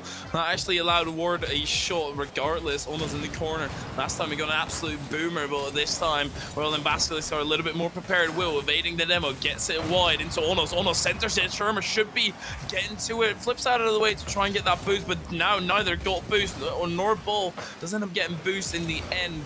It sends it in the perfect direction for it to be cleared out for a while. Onos with a flip reset. Can he get past another one? Yes, he passes it to Will. But then a good challenge out of Yato. Denies it. Sherman now looking for the counter. Ward, the final one back. Whips it wide. Onos should be able to take control. Sends it across one. Mocky on the defense. Onos with it. Musty just got past with Sherman. He's got a touch on it, but Onos manages to get it into the back of the net. Onos, you absolute madman. The clear to make it 2-2 with 6 seconds left. And then the Musty past the defense, managed to get enough pace on it. That was the only way he was going to hit that ball hard enough to beat the whole defense. And Bournemouth, they hang on here. A total of 15 shots put on target there. And we go to a game 7 with Bournemouth. They've got the momentum behind them right now. Basilisks, they're going to be shaking in their boots after that one. That is ridiculous. When I said let's have a game 7 Barracudas, I'll be honest, I didn't really expect it to be happening. I wasn't really like, oh yeah, this is going to happen, but they have made it through and we've gotten a game 7 in the first series of today. Really sets the tone, sets the pace for the rest of the day. Hopefully, for Barracudas, they got a little bit fortunate to be in this position, so they really need to keep on fighting at the highest pace. Well, this game 7 is about to be spicy. Yeah, and I think it looks like Basilisk, because they're starting to feel the pressure a bit more, whereas it seems like on the other end, the confidence is building for Bournemouth. We definitely saw in that final minute and that overtime there, Bournemouth looked as good as they've looked all series, and Basilisks started to look second best. So, you know, we were talking earlier about the shooting from Onos. We've definitely seen better from him before, and now if they bring out, you know, that that top tier performance that they're capable of, then I really think that they have a shot at taking this series here. Yeah, well, I think either team at this point has a very good shot at taking the series. It could literally be the difference of one goal in this game. Mucky getting it to the side. They're improving. They're not hitting it backwards anymore. Ona's still getting by unscathed, and that is always a scary thought. Ona's unscathed into the air with a little bit of boost, and the tank is almost capable of the impossible. Will takes it to the sides as well. Mucky with an early challenge, sends it center. Ward from the distance sends it right into Sherman, and a little bit of ping pong going on the pitch right now. And he also actually managed to take a shot, and Basilisk, they're not going to be happy with the woodwork either. Man, off the crossbar and the post, that's got to be a feels bad man for the Berlin Basilisks. This one though, they're still on offense here. Yato gets a pretty favorable 50-50. Mocky on target. Ward has been a great defender for Bournemouth, and also on offense here, he's put one so long there. Sherma had to stretch for that one. Onos now trying to get a second touch, gets the dunk. It's dangerous. Can he get the bump on Yato? No, Yato there just in time on the backboard as well, trying to follow up his own touch here, but he's all by himself. Sherma is there now, but getting immediately dunked by Onos. Ward looking for the bump. Onos looking for another musty, but can't generate the power required this time. Will, with a bit of a miss, might allow some offense for Basilisk to come through, but never mind. The bump gonna stop things for the time being. Bit of a miscommunication though. Onos, not a lot of boost to his name. Seems like the Basilisks are controlling that boost situation at the moment, but Bournemouth, they might be able to get clear off this, managing to get that corner now. Will sends one long. Mocky there though to cut it out. Onos is gonna take control in the corner, and Basilisks, they're definitely starting to ask the questions necessary here. Yeah, exactly what it is. Once again, a deadlock, and let's just hope that this time the deadlock doesn't get broken by one defensive error or something like that. I really hope that we have a proper Game 7, everybody at full boosters at the end of the series, no matter who takes this game. Oh no, Will, this not will like be this, the end not of a like terrible this. defensive error, but Sherman was way too slow. He was waiting a day and a half to center that one. He had little boost in the tank that should have been better. And Will now off the side. That's not really the greatest clear out. Almost gets in the way of it, and every single touch at this point will be so incredibly high pressure, and stuff like that is going to be putting even more pressure right now on the Barracuda side. Shot on target by Sherman. Mocky has a free one, whips it center. Almost still gets in the way. Barracudas defending with their lives right now. Yato should be able to get a second touch. 50 with Will, and then Ward finally sends it clear for the Barracudas. Yeah, I mean, even I'm feeling nervous, so I have no idea what these players are feeling like right now. As you say, every touch is just so close. Bournemouth on defense feel like they're hanging on by the skin of their teeth. I definitely think the nerves are starting to come in. The confidence doesn't look to be quite as good as it was the previous game, and misses like that from Ward on those backboard clears might start to cost Bournemouth here. Let's just hope not. As I said, I don't want to see this end because of a simple mistake or something. I want to see an absolute boomer to finish this series up. But Will in the attack, it's somewhat double commit out of a Berlin Basilisk. But Sherma, since he didn't actually flip for it, he was just in the vicinity. They do manage to deal with it. This gets sent to a scary position for Berlin Basilisk. Yato is there first. Mocky straight to Onos, and somehow Bournemouth Barracuda, something that I don't really expect from them. Shot coming through from Onos off to the side, and stuff like that should just be better. The shot should come through. Onos has a completely open net. Takes way too long to actually take it. He also manages to get in the way of the counter now. Bournemouth Barracudas, it doesn't really matter if you miss an open net as long as you don't concede on the counter. And they do not as of right now. Mocky not getting the read since Ward got in the way, and this is intense as well ever. Yeah, less than 1 minute left in Game 7 now. Still yet to find an opener. Bournemouth, they've looked better in the latter half of this game, but here comes Yato. Onos has enough boost just to send it over to the side, but a boost taken away. Ward demo onto Yato, though, who has been kind of that defender at the moment for Basilisk. Ward with another demo onto Yato, just taking that play off the pitch. Sherma tries to put the shot on target. Here comes Mocky, although with no boost. Going to get challenged by Will, maybe. Puts it into the midfield. Ward sending this one as far as Sherma, who's going to boom that one high. Onos needing to make this touch, not making the touch. Will had to bail his teammate out there. Here comes Yato. Mocky has a shot. It's near post. Ward having just to touch that one clear. Shermer coming with 100 boost here. Can he get the flick over the top? Oh, that one was going in. If Rocket League matches were 5 minutes and 2 seconds, that would have been it. But we go to a Game 7 overtime here, Hyperia. This series could not be more hype. Exactly, Game 7 overtime. Honest look of the shot early on. Moki gets in the way of it. Yato from a distance.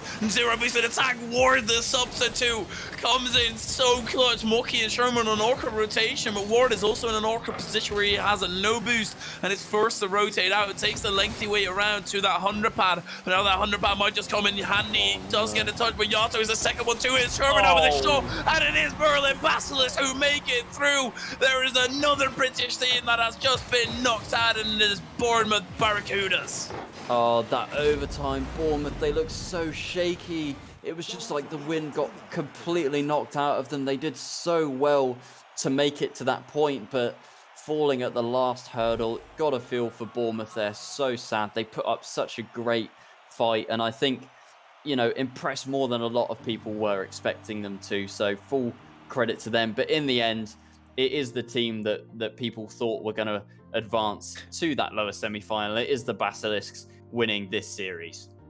And Bournemouth, this time, they were the underdogs, still managed to bring it to a Game 7. The last time the underdogs brought it to Game 7 with them in the form of Tilburg United. But what a series that was. From the start, I was a little bit disappointed, I'll be honest. I was thinking, the goals that are happening right now are mainly due to mistakes and just errors in defense, Orca rotations and stuff like that. It really shaped out in that final game, which is exactly why that deadlock continued forever. And oh my word, what a series to kick us off.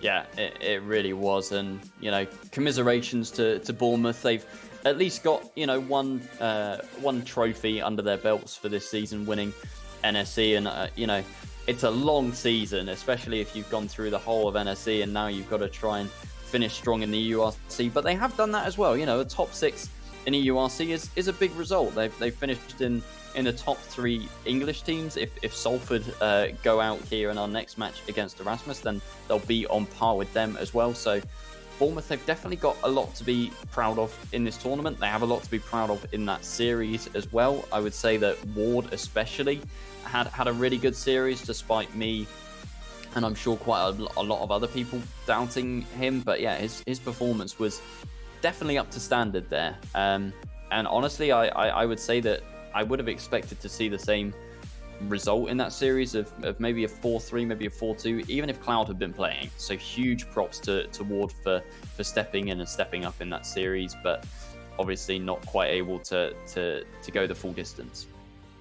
Yeah, exactly. It is a little bit unfortunate, but well, with unfortunate C's, that happened in Rocket League. I'm sure everybody has had a moment where they felt like they should have taken the victory, or at least something of the sort. But with that, I think we are going to go to a tiny little break, set up the next match, set up the next series, and just get everything ready, because one unfortunate series, it only sets up for it better in the future. So we shall be right back. See you in a little bit.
Welcome back to the desk for the EURC 2021 finals day. We are joined here by the victorious Yato of the Berlin Basilisk. And Yato, congrats. It was a close fought win, but you pulled it out in game 7.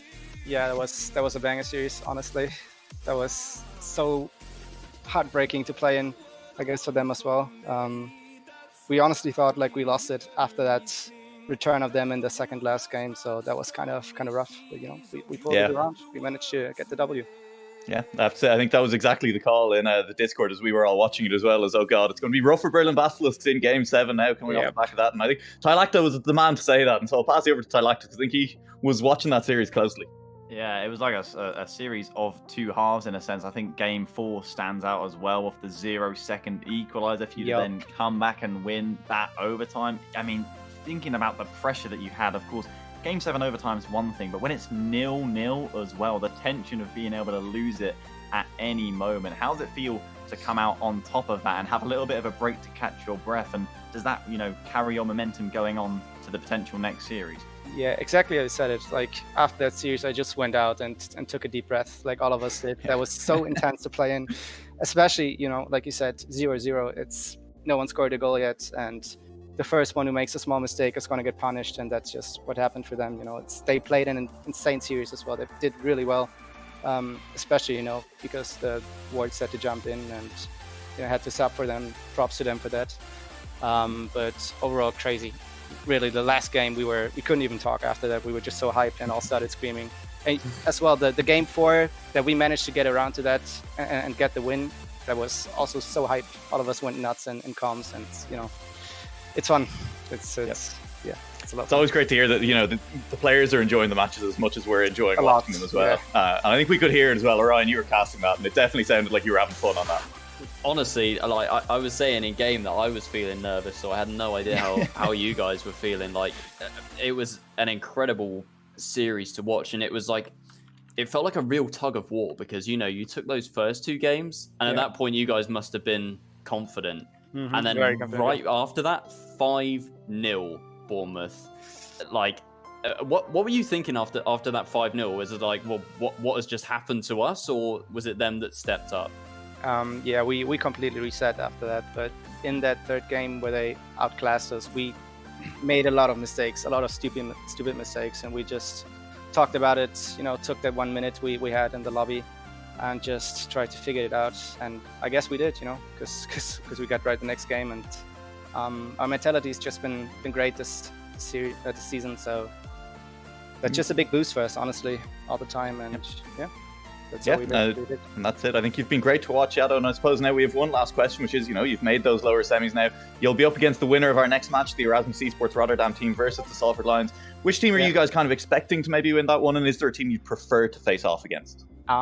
We just scrimmed before this match against the Salford Lions, against Camo and the gang.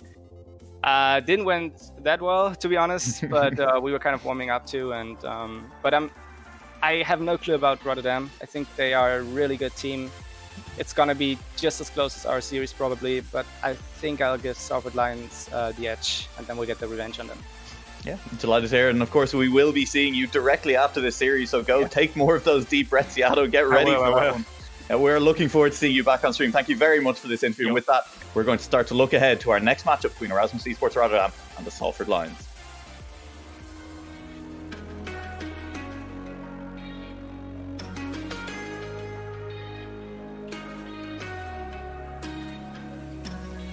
Behind him, and of course it was Onko to clear up with that open net as Maxio had a crazy chance from the backboard. It's actually going to turn into another pass down off that corner curve, and Onko puts it into the back post again.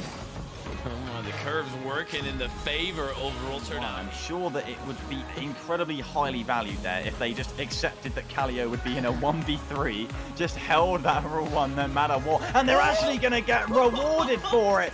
Somehow, this is just an unholy goal. They've opened the holy grail here. Kallio has been received this touch back up. That cannot have been planned. Continue to ask questions, though no breakthrough yet. You have to say they're still doing a great job of keeping Loughborough pinned in. Yeah, it seems their wasteland has brought. Oh my goodness! Wow. Jiggy, what was that?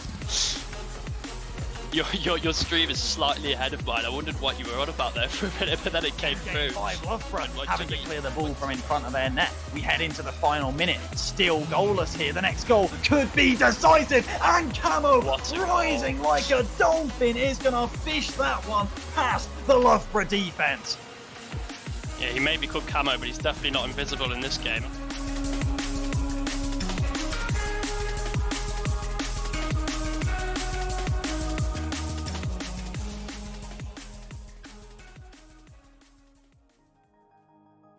Welcome back again to the desk for the EURC Finals Day, and having said goodbye to the Bournemouth Barracudas, it does mean Basilisk Berlin have locked themselves into top 4 and into the prize money spots, and we move now to Esports Rotterdam versus Salford Lions, again for a top 4 spot, again for one of those money spots, and it's looking to be another good match. Salford Lions last week had a few questions hovering over them, Tylactos. They were coming off the back of a fairly brutal NSC Finals loss, but with Aaron in the team, they looked to step it up last week.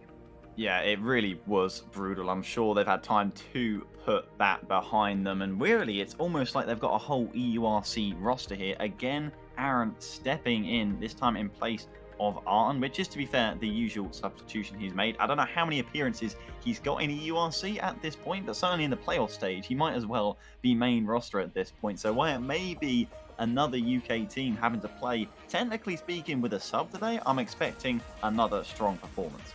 Yeah, we'll hope so. And I mean, at this point as well, Achnal, Salford have actually played more series than anyone else in this EURC tournament. And they've done 5 of them so far. 4 of them, 5 of them in this lower bracket. So if there's a team that's no stranger to the pressure, it'll be this Salford lineup by now. Yeah, 100%. You know, it was an unfortunate sort of outing for them in groups. Just a couple of tiny mismatches. We saw all of these groups go right down to the wire. But I seem to remember Salford in particular had a really good record, but it was only on tiebreakers. They got seeded into that lower bracket straight off the bat. Had Loughborough Lions as their first round matchup. I mean, you know, you can really get much more harsh than that, but they pulled through and they've kept on pulling through when it counts, you know. Like you say, they're the experienced ones in this lower bracket and they will look to improve upon that again today. Yeah, but of course they'll have tough opponents up against them in the form of Erasmus Esports Rotterdam. If you ask a lot of the Dutch players, a lot of the Dutch commentators at the moment, Ryan, they'll tell you that Erasmus Esports Rotterdam are kind of the best Dutch team at the moment, even if their domestic results haven't always showed it. And I think you have to say, with the EURC performance they've been putting on, they're kind of making a strong case for themselves. Yeah, I really can't help but agree there. They've only actually played 2 series so far in this playoff bracket, same as the Berlin Phoenix, winning 4-0 against FHDW. That was a pretty expected result, you would have to say.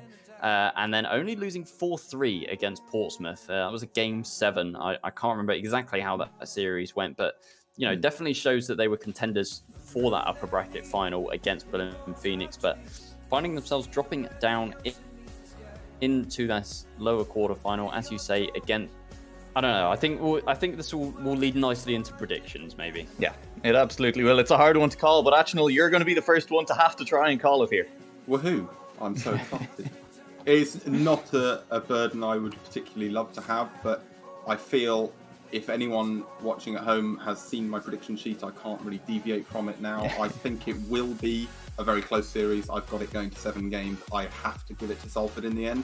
I think they've been looking really, really good. They've had a point to prove since that NSE final loss. They looked really solid for me last week. I think it will be close, but I have to back them going through. Yeah, Orion, you look a little bit confused there, and luckily we're coming to you next. You get to explain that confusion. Well, I mean, I'll start off by saying I'm going with Rotterdam. Sure. I mean, Salford, they've looked good, but they've only looked good against the Martinis, Stuttgart, and the Beckett Bears. Like, Rotterdam is just, for me, that tier above at the moment. And Salford haven't looked to be in, you know, that stellar performance we've seen from them for a while now. I'm gonna say 4-1 to Rotterdam. 4-1 to Rotterdam. Okay, I think that's fair. And finally then, Tylacto, my last analyst, the final of our 3 UK here on the desk. And right before we went live, I'm going to call you out. You said you couldn't wait to watch another UK team lose a series, drop out of the tournament. Was that just bitterness, or was that a genuine prediction before we went live? It's kind of the reverse psychology. Is me, my prediction bracket, I will stick with it here. And, you know, Erasmus Esports Rotterdam, they may be the last Dutch university in the competition. I'm afraid after this series, I think there might be none left. I feel like it's just that upper bracket series. I would have backed them to go so far in this bracket, but there was weakness shown there against Portsmouth. Really quite a surprising result that they fell down in 7. And whilst we can say there's still question marks as ever over Salford, they have won 4 on the bounce in this lower bracket, and I think I would be crazy to bet against them. I'll give it to them in Game 7. I do, but I will go the other direction from that, and that'll mean we'll leave a hung desk. I'm going to say Rotterdam are going to be the team that'll finally stop the Cinderella run through the lower bracket. They've looked strong enough. I think they'll be hungry after a 7-game loss to Portsmouth last week. And with that, we will head directly into the game. We're going to leave it to you. We're Hyperia. We're sending it straight over, in fact. It's not the same casters as on the analyst desk for once. And that'll be our second lower quarterfinal of the night. Like, I kind of want to be the tiebreaker here. I kind of want to be the tiebreaker in the 2-2 and know, you know, which way I'll be going.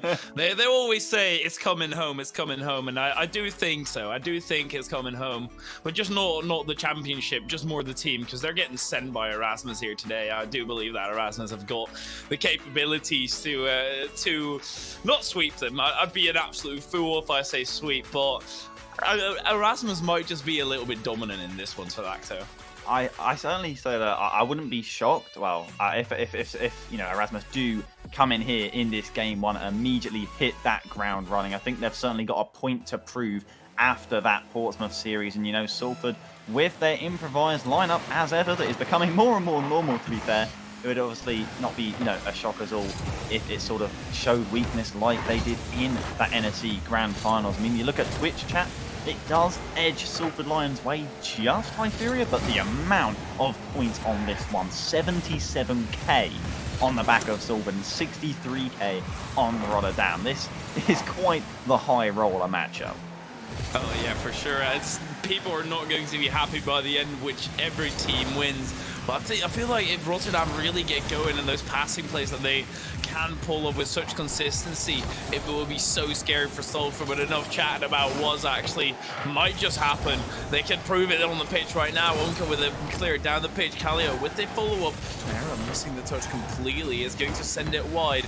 That is going to be caught by Unko. There is control of the ball right now for Rotterdam. And Salford, they're struggling to break out of that defensive position. Kallio missing the second touch. Will leave the shot for Unko, and he will get denied. And Salford managed to hold on to their defense. No, you're right in pointing out there, Salford really in a defensive stance there to open up. Maybe that's a game plan, maybe that's just a bit of a slow start and they're putting out the feelers. I do notice that Kallio is in that dominance there. Pass down from Onko looked dangerous there as well. Looking for some boomer shots there. His shooting was in question in that Portsmouth series. Maxio was really the only offensive outlet when the chips were down for Erasmus, and in similar fashion, when the chips are down for Salford, it usually tends to be Jiggy who pulls out the play to sort of make the differences. To be fair to Aaron as well, there's demolition threat on the board for them. It's really going to be a tone-setting goal when we get this breakthrough, but the question is, you know, what if we don't get it all the way to overtime? We've already seen a 0-0 overtime today, and with Salford putting up such a strong defense so far, you could easily see it taking a long time for Rotterdam to break through. Yeah, I feel like they're also kind of getting away in defense where Rotterdam aren't really being as punishing as they could be. Salford now being into the attack, or at least looking to transition into their Kallio with an early challenge, shuts that down within an instant, and Aaron speedy in the skies. There you go, that's the start of the passing play. Kallio with a 1v1 against Camo, looks to fake him out. Camo gets the touch, prevents being faked out, but they're still on the back foot. Shot got loose, and a little bit too loose as it was sent wide. I mean, this is only the second series of the day, the lower quarterfinal, but as we said on the desk, and that is going to be the opening goal, and once again, it's going to be Maxio putting himself on the scoreboard in this series, but really, that demo from Onko was the main part of the story. I think Maxio, he could have messed it up as well if he just didn't put a lot of power behind it, but I think 104 kph is enough power for us to say, yeah, that was not going to be stopped by Salford, and obviously the outcome, which we have just seen, also says exactly that. Kallio now defense misses the ball completely. Luckily for them, there was no touch coming out of Salford. There's a touch right here, but what a save by Unko. Camo not breaking through. Now Aaron with a center field pass. Camo on the back end looks to rotate it right back in. Does manage to get it into Jiggy, but all Jiggy can do is just keep it in the midfield. Onko's pulling out big plays at both ends of the field right now. He's going to have to get back here. Kallio is. It's not on target, so they'll be okay. Rotterdam into the final 2 minutes of the game. We were saying this is for top 4. This is for the money on, trying to get to that podium as well. The pressure only ramps up from here, and you can easily see that pressure, them nerves come out and really sort of weighing down these players. You can just see it in the hesitation sometimes, the nervousness, and it's so entertaining to see who will clutch it up under this pressure. And with the time running out in game 1, that is the question that is sort of in front of Salford, and really it's Onko again, the thorn in their side after that whiff and doubling down on the pain. I don't even think, I think you could put any player in that position for Rotterdam. It doesn't really matter, because that was just a miss on the backboard for Aaron. And now with 1 minute 30 remain, it's going to be so tough to try and make that comeback from Salford, especially since they haven't really shown a lot of convincing in attack. His shot is technically counted as one, but it doesn't really do much. Onko going for the boost. It really wants to keep Salford locked in their own half, but Aaron finds the 100 pad, and that is an easy breakout for Salford there. Yeah, Salford, you're saying it right there. They only really had the one good chance so far this game, and it was a nice save from Onko up on that crossbar. It's just, Rotterdam haven't looked super convincing on defense. They've certainly had a couple whiffs as well. Maybe another hit. Oh my goodness, is that the slowest goal in EURC? Oh my, talk about not being convincing on defense. Maxio was so incredibly awkward, and then Jiggy whips it underneath. It was just it's slow enough, which is absolutely crazy. It really shows you that Rocket League isn't all about pace. Sometimes you gotta slow it down. It really is. That's a huge goal. The first goal of the series for Salford, and who knows how much that could get their confidence going, as Rotterdam have been questionable on the defensive end. And a big play from Salford, but the shot just off the mark. Oh my word, Jiggy, what an absolute boomer. It's getting sent the wrong way. Maxio have been incredibly speedy.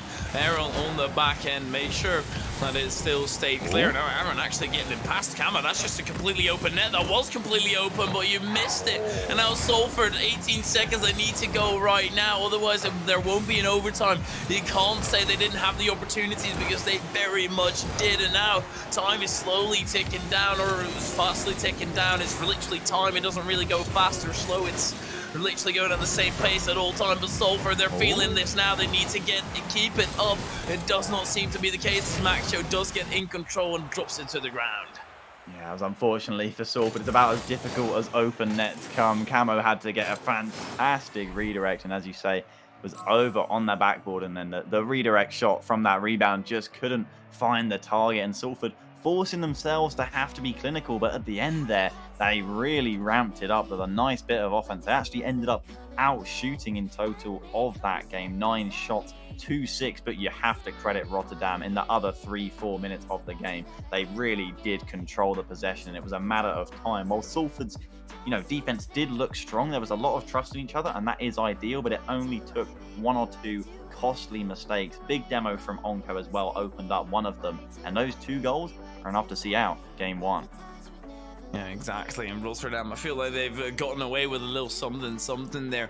Salford got incredibly close to tying it up, forcing it to overtime. They do manage to hold on, and that is that early lead they got, carrying them through the rest of the match. Because I think at the end there, if that was the entire game and Rotterdam still won it, I would have lost my mind in how that went. But Salford, they only really looked strong in that final minute or so, which is just not enough. Yeah, left it a little bit too late there, but you think maybe they just hadn't really got the engine going. Once they got that goal, a nice play from Jiggy to slow play it and outplay the 2 defenders that were back with a hilariously slow goal when it went in. But it was like, hang on a minute, that's dangerous off the kickoff. That's so frustrating for Salford conceding a kickoff goal, but credit to Kallio. It's quite a nice shot. It's a decent shot, but Kama, when he sees this ball going center, surely you rotate in a lot quicker. I don't really know what was going on there on the side of Salford. But, well, they once again suffer an early goal. That is not going to favor their momentum whatsoever. Long ball sends it to the corner. Kallio, it's technically a shot, but there was no worries for Aaron whatsoever. He clears it out with ease. Oh, it's a big dunk from Jiggy there. It's not going to be on target, but again, Salford looked great. in the Dutch half of the field, but they cannot be conceding these costly goals that, as you say, they put them down again in this second game, but they've got a nice bit of offense here. Maxio and Kallio on each other's toes, that it's played out nicely by Rotterdam in total there. Aaron with a big intercept in the midfield is going to open up a shot for Camo. It's not going to be on target there. Looked like he got caught in two minds between passing and shooting, and there the pressure is going to evaporate. But if not for Aaron, a big challenge again in the midfield. Rotterdam under the heat, but I think Kallio is going to be able to break them out. And as Salford continue this, there might just only be one British team left. As you said, the PP boys, Portsmouth Paladins, will be the only English team left at that point. But obviously there's plenty of series still to play. Onko now to defense, sends it center. No follow-up from Salford, no follow-up from Rotterdam until Maxio actually puts it to the backboard. There's not too much worry for Salford though, since there's absolutely no follow-up afterwards. It's going to be a challenge here from Onko that he's going to get just beaten out by Aaron. The tide's certainly turning though. Rotterdam doing a good job in the midfield. Onko, Camo and Kallio all up for the same ball, causing some confusion, but a big stop on the back line by Maxio. There was a bump coming his way as well, but he has kept the clean sheet for Rotterdam there. For now at least, Salford, once they break out, once they actually start going, which, well, they once again are playing from an early deficit, never really want to start that, and miscommunication now. Kallio passes it to Maxio, it's a good play, it's a smart play, but the execution is just off a little bit too much, and Jiggy fakes everybody out. 12 boosts remaining in the tank, pretty much has to wait, and Salford once again, they kind of get away with that on defense. Yeah, it was definitely brave from Jiggy to try and flick it over the defender there when he had no boost and just about getting away with it. Yeah, Salford, the shot, that one's going to be just off target, but Maxio has really stepped in as a defensive anchor so far this game, and it's bringing a lot of good control for Rotterdam, but not for long enough. A loose ball popped out into the middle, and Camo is going to equalise. I think Kallio jumping here because it was afraid that Maxio wouldn't stop it, whipped him off the target a little bit too much, and then Camo able to sneak it through. Now they've got one back earlier on than last time to Salford. I'm curious to see what they can do now. Unko forcing his entire way through, or at least letting the ball roll through basically. Kallio, not a lot of boost remaining in the tank, was looking for that corner boost, still nothing coming in there. Infield pass just thrown away rather, no possession out of Rotterdam. And Salford, they might just be able to come out with a victory here with the way that Rotterdam is currently playing. I mean, Salford, they've just seen Bournemouth get eliminated in that Game 7 overtime against the Basilisk. They're going to want a chance to avenge them in the lower semi-finals, but of course the last Dutch team in the competition, Rotterdam, are standing in front of them, and that is a big white wall that is in their way every time they go on offense here, and they don't want to have to be going 2 down in the series. The same mistake was made by Bournemouth, and it ended up being too much for them to turn around. And, you know, I think it's just almost undeserved if Salford go down by 2 so far in this series, but Erasmus, they're still looking dangerous when they're pressing, and they've taken game 1, but they've got to get faked out on the defense here. Oh, Aaron, that's just filthy.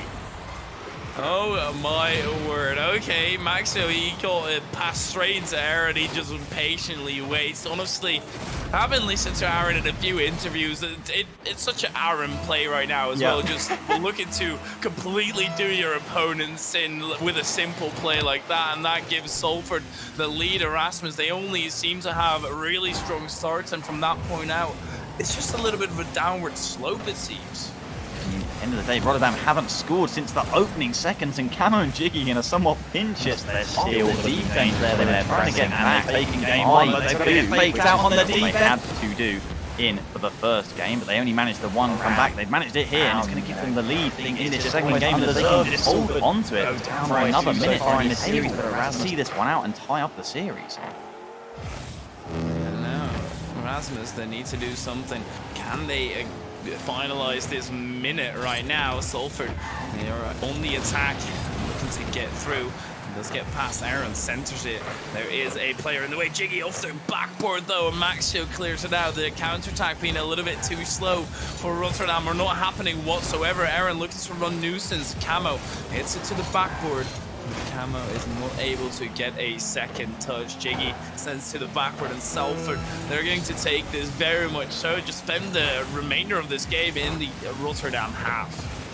my, it's just time ticking off the clock for Rotterdam. They're trying to scramble it off the defense, but Salford, they're looking like they want another, but Kallio has got possession here. He tries to infield it across, but Jiggy is stood in the way. A demo on the back line here. The bounce may be dangerous, though. Onko with a demo to help him out. No, Camo just stretching across. Have Salford done it here? He fakes out one, 50s it past the other, and down it will go. The series tied up 1 apiece. Call me crazy, but I'm worried for Rotterdam. I am so worried that the only goal that they got was the first goal in the entire game, in the entire first 5 seconds. They just haven't really shown up, and that is going to be a problem later on. They can't keep on going like this. If they manage to change something around, we might see something completely different. Well, as I said, I'm a little bit worried for Rotterdam here. No, I am. You're right. It just feels like, you know, the tail end of both games has really been quite dominant from Salford. Maybe the pressure of this elimination match, the entire nation on their shoulders of the Netherlands here, trying to take this, whereas Salford can try to play off the fact that, you know, sure, they're trying to redeem their NSE performance, but again, Aaron stepping in, they're just showing up, maybe not as favourites, although, you know, Twitch chat predictions would say otherwise. I mean, that's fair. That, you know, you can't bet in the Netherlands. I know another thing to point out is that we got a bit of echo during the end of that game. Shouldn't be a problem anymore. I was terrified. I don't know about you, Hyperia. I think that it was literally the numbers, Mason. We were sort of inside our own heads, but maybe that's just like a sign of divine interference, and Erasmus are just going to suddenly flip the table completely and come out steaming here in game 3, and maybe even keep a clean sheet, because that's the sort of thing I think they need to do right now. I don't think it was the echo. I think it was the lava lamp talking, mate. To be fair, it was just the divine intervention you mentioned, and that is where you start thinking of the lava lamp. It does get sent to the Salford back half directly, and Rotterdam doing it once again. An early goal in the first 6 seconds this time. They're getting a little bit slower, though. Loose touch from G there. Kallio fires in from close range off that post. 6 seconds, certainly not the slowest, and they pick up where they left off with regards to the beginning of games. The question is, does Salford again turn the screw, get that offense, or can Erasmus get the 2-goal lead that they saw out the game with in game 1? I think it kind of depends on Rotterdam if they are able to keep that pressure going and not touch just like that. Onko makes the pivotal save on the back end, but it's just, well, looking a little bit sketchy for Rotterdam once again. Who is that who just flung off the ceiling? I want to talk to you after this game. Kallio. Oh my word! Oh my word! Oh my word! Oh my, that was terrible. Camo just Spider-Man there, flinging himself off the back wall of the goal and just getting it off, despite it being so close to going in. Rotterdam, how costly that could be. I mean, in fairness, they probably didn't expect to get that chance. It was messy on defense to start with, but maybe Salford are a backflip from Jiggy there. He has left it for Aaron, but no real backup, and it's going to be rebooted back down the end of the field here, and Kallio is backing up Onko. The challenge is made, and Salford find themselves under the cosh again. Yeah, Salford, I mean, to be fair, they kind of got lucky with that goal not happening. I don't even want to say lucky, just purely lucky, since Rotterdam just completely messed that one up big time. Onko, can he get into attack as Camo actually last one back? Somehow there's 2 players completely done in already. Onko looks for the center, uses that curving in the wall. Kallio decides to take it out to the side. Might be able to whip the center to Maxio. Maxio is up for it, but there is a good speed out of Camo, and Salford managed to hold on defense once again. Yeah, that 50 in the midfield, they're really trying to push their defensive line up and make Salford's job so much harder, and it's doing wonders for them right now. Anytime Salford get the ball into the Dutch side of it, it always ends up with them losing possession, and again, the midfield controlled. Maxio completely covering that area here. 3 minutes still on the clock, though. They've got to keep it up for a whole lot longer, and what we've seen so far during this series is that the longer the game goes on, the stronger Salford seem to get. Exactly, it is a little bit of scary for Rotterdam if that is the thought that you have to be up against. Rotterdam, they have well, technically only have to hold on for a longer time. 2.5 minutes against Salford. The last time Salford scored around this mark, it's a decent flick. Jiggy actually pre-jumps it. Good communication, but it's just not quite as of right now. Maxio sends it across the pitch. Aaron getting demoed. And the Rotterdam, that tactical or that physical playstyle might just work out for them as Jiggy does clear it out, but how good can they actually fix their rotations? Seems to be good enough for Salford to once again have a steady defense. Onko turning up the aggression here, maybe trying to get the pressure inside the heads of the Salford Lions players here. That's not the first big demo he's gotten this series. We talk about the triple O offense, a satisfying end to their name. Maybe Onko is the bomb squad part of that, as he's made some big plays at both ends already, but with a whiff on the back line, that's not going to do them good. Aaron is going to get an uncontested shot off the backboard from Camo, and Salford equalise again. Oh my, they only did it with a minute left, or a minute 50 left. So also Salford are getting closer, or a little bit slower with equalising or putting a goal in. Salford, they are looking and growing in every single game, but they start from number one every single time. They need to grow into it every single time. And then if Rotterdam actually starts showing up to the capabilities that they can, you have these kind of situations. Rotterdam take the lead. Onko wrapping his car around that ball, flipping into it, but getting that power. Camo could not cover from the backboard in time, and Salford may have enjoyed the even scoreline. It was only for a matter of seconds. Again, Rotterdam getting the better half of the kickoff. Can they actually take control? No, it is very much Camo taking it to the skies. Maybe even getting past Maxio. Maxio, well, there was a slight touch. There was contact with Jiggy.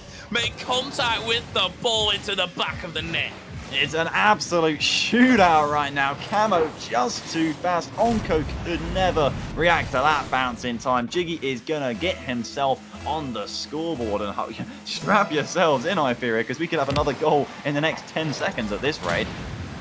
Oh, it was actually looking very decent for Salford off of that kickoff. It's still looking decent for Salford. Aaron to the backboard. Maxio gets a touch, but is it really a great touch? Not in any stretch of the imagination. Jiggy got a touch, but that is all that he will get. Aaron is able to take over. And that should be, and then I reiterate, should be the end of the attack for Salford. Onko sends one long. Jiggy should be able to make the save, and unusing should be a lot, since at this point, I don't know what's going on anymore. Did have to stretch to that one. Camo is going to whiff that one on the backboard. The backboard has really been a questionable part of the defense so far. I was going to comment on it with regards to Rotterdam, who had made a couple whiffs in the past minute, and it's where they looked at, to sort of have an Achilles heel, a bit of a weak spot in that Portsmouth Paladins series. Psycho and Mercy found so much success just asking the questions on the backboard, and sometimes Rotterdam, they just couldn't come up with the answers, and nearly Aaron there had to avoid the bump and couldn't quite get to the save for that one, as we're into the final 30 seconds of game 3, and how huge this is for the momentum of the series. This is a go-ahead game here. It's pretty, it really is worth 2 games effectively, and it's loose in the midfield, and I'm worried we might be headed for overtime. I wouldn't be one bit surprised Onko on the back end, and that has been a bad sign out of Rotterdam pretty much the entire game, the entire series. Where their clearance out, and this proves me once again. Jiggy with 2 seconds left scores, but this is all Rotterdam just being terrible in defense. Oh my goodness, it's diabolical, but Jiggy doesn't care one bit. He's gonna fish that bottom corner there, and it's fished up an absolute treat. Salford with a bit of a gift, but at least they were there to unwrap it. Are going to unwrap game 3, and it's probably the best Christmas present they've had all year. That was, as you said, diabolical. That was the probably. I don't know what has happened in this entire series. This is really not clean Rocket League, to put it very lightly. It's just, yeah, literally, it must be something.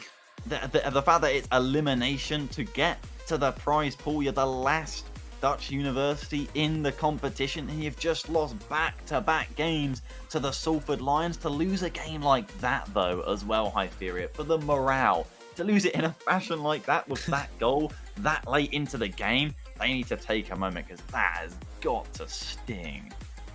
And the funny thing is, I don't think I've seen Rotterdam in this kind of state pretty much ever. It's every single time I watch them, they have looked better and more consistent. This is actually the first time they scrimmed beforehand, made sure they warmed themselves up. So it really shows that warming up isn't necessarily everything for Rotterdam. Maybe they just need to actually chill a little bit more and not pressurize themselves that much. It's a bit of a shock to the system, maybe. I mean, that's an interesting point that you make, though. Maybe that they need to chill more. I do think it shows that they're feeling that pressure. They really do thrive when it seems much more relaxed. I remember them going 2-0 down against Düsseldorf. Düsseldorf had been absolutely dominating, and then Rotterdam were just like, I guess we just sort of not really care then. We're just sort of pressure off our shoulders. I guess we've lost this one anyway. And then suddenly they got it going, and once they got that snowball rolling down the hill, just like a snowball going down the hill, it just got bigger and bigger to the point where these white Dutchmen were just unstoppable there. I mean, get a beautiful seagull logo as well. I know, I mean, to be fair, they need to worry about their defense right now, and they are going to get it off despite the double commit. Salford, they do look dangerous on the counter still. Did you just call the Rotterdam logo a seagull? Well, it looks like it. It's one buffed up seagull I've ever seen. Well, to be fair, Chad. seagulls are...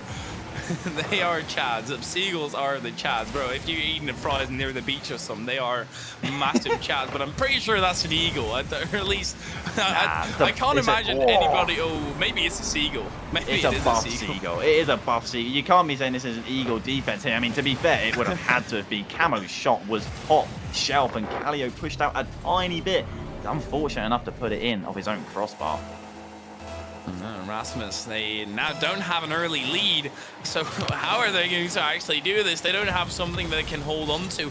They need to create something. They were able to do that last time in the middle of the game, but right now, once again on defense, Maxio looks a little bit uncomfortable, messing around with Kallio, and then the attack from Salford is imminent, even though they have so much time to clear it out every single time. Maxio might just be able to rip one, puts it up to the board. Oh, Kallio! Out of nowhere! That is beautiful. Oh my goodness, I need to make sure I've got my protractor, my ruler, my compass, the angles. What is that shot?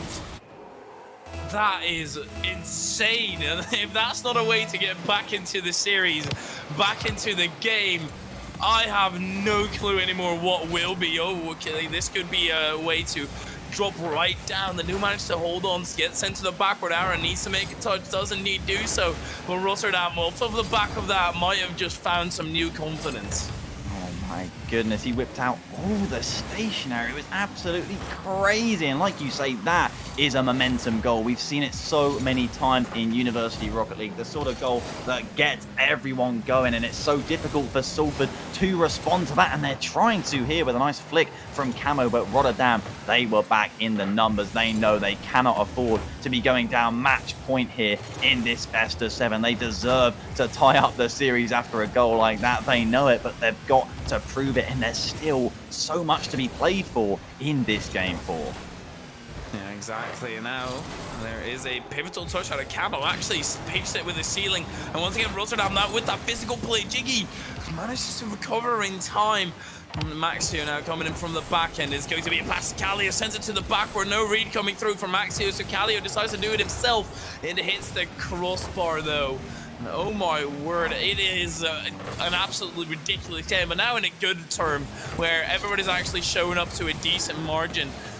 Shows what they're capable of. Yeah, it really does. It's so tense. It's Salford, massive mental fortitude if they can strike back after that. Aaron is again still trying to get inside the Rotterdam players' heads, and Jiggy required on the defense. I think he's going to be able to follow this one up with an early shot. He is. Camo. Oh my goodness. I say that Camo meant Kallio, and oh, it's dangerous from Camo that time. That redirect off of his own crossbar. How have Rotterdam not conceded there? I find myself in that situation relatively often. The demo's incredibly close, and then Rotterdam are forced back on defense. And the physical play from Rotterdam, they're forcing it so much. They're trying to make it work pretty much every single time. Once again, Maxio going straight for Camo, and it only opens up an opening for a brief moment. So I'm trying to think why they're going for it so aggressively every single time here.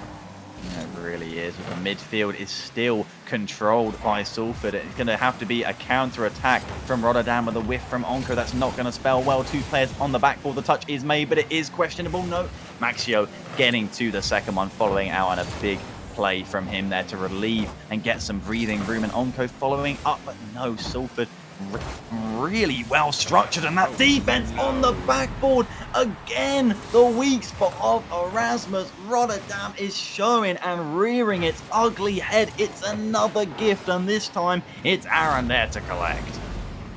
Oh my word, Rotterdam, they are playing with emotions right now. Of all the Dutch fans watching, obviously we've got this stream, but there's an entire Dutch stream currently rooting for this team, and they're disappointing a lot of heads, I reckon. Kama now into the attack, 24 boost, 14, this would be perfect boost management to preserve the flip for so long, but there is a good defense for once out of Rotterdam. Yeah, it really is there. Camo, I thought he may have been able to flip sooner, but he held his nerve. Unfortunately, wasn't able to double the advantage for Salford, as it's all been 1-goal games here. We've seen a shootout in the last game, and right now Rotterdam need that. They need the equaliser in the next 30 seconds or so, and they're playing around in the midfield, but Salford have got the numbers back here. Camo with the challenge. Maxu, he's got no boost. He's trying to put in the work, but he just cannot get it past these red Salford Lions, and the infield on the counter-attack is looking dangerous, but the save comes through. Rotterdam stay alive here, but the time, it's nearly all but up. Yeah, exactly. They don't have a lot of wiggle room anymore. And now Unko, he is the one who might just lead that attack. Aaron with an early challenge. And that is so much time wasted. Aaron even extends that time wasted. Unko needs to keep the ball up. Maxio is in a little bit of an awkward position. Actually ends up being in a decent position. But you gotta hit the ball next time, lad. That is one tip I can give everybody in Rocket League. Try and hit the ball the majority of the time. It's just so difficult that they're having to connect on plays like that at the dead and having no other option. The midfield controlled so well by Salford, and it's such a consistent, reliable way to make sure you win out a series if you can continue to do that consistently throughout it. And it's the sort of way that we can sort of see how Salford topped the NSC League play. They were top of the standings and favourites, even going all the way to that grand finals before they lost it. And even without the same roster here, you can see that it is the same system, and it's performing well, and it's performing under pressure. And right now it's Rotterdam, the ones that are cracking under it. And pressure goes up to a certain amount, but Rotterdam are just not playing up to par that they need to. And now they don't really have a lot to lose anymore. They just have to go. They only got one game on the board, and that was off of the back of a very early lead. So Rotterdam, they don't have a lot going for them in the game itself, and just in the series in general, their defense needs to be better. And I think one way for Rotterdam to do exactly that is just to chill a little bit more, to actually say, no, look, we're going to be taking it a little bit easier with, let's say, comms or something, and actually try less hard, since they might just be able to get in that flow properly, because Salford only need one more. Yeah, maybe it's just very, very hard to chill when you are one game away from being eliminated in the tournament. And Kallio trying a fantastic shot there, a fantastic solo attempt, and we saw one succeed last game. But outside of that, so many of Rotterdam's goals have actually come off the kickoff before Salford have got their structure together. Of course, that's the fault of their own as well. And now, speaking of which, the demo on the back line is really very much terrifying that. But you see both Kallio and Maxio so desperate to get the opener, because when they haven't, it has been a bit of a disaster. And the nerves, you can see they're desperate to make this happen. And the pressure is so heavy on their shoulders. Yeah, exactly. They really want it now. A good clear off for the backboard. At least good enough, not dropping it straight in front of the goal like last time, which conceded them a goal. Salford Camo actually going up to the skies with a 0 boost, and saying that is going to be once again a lengthy recovery process.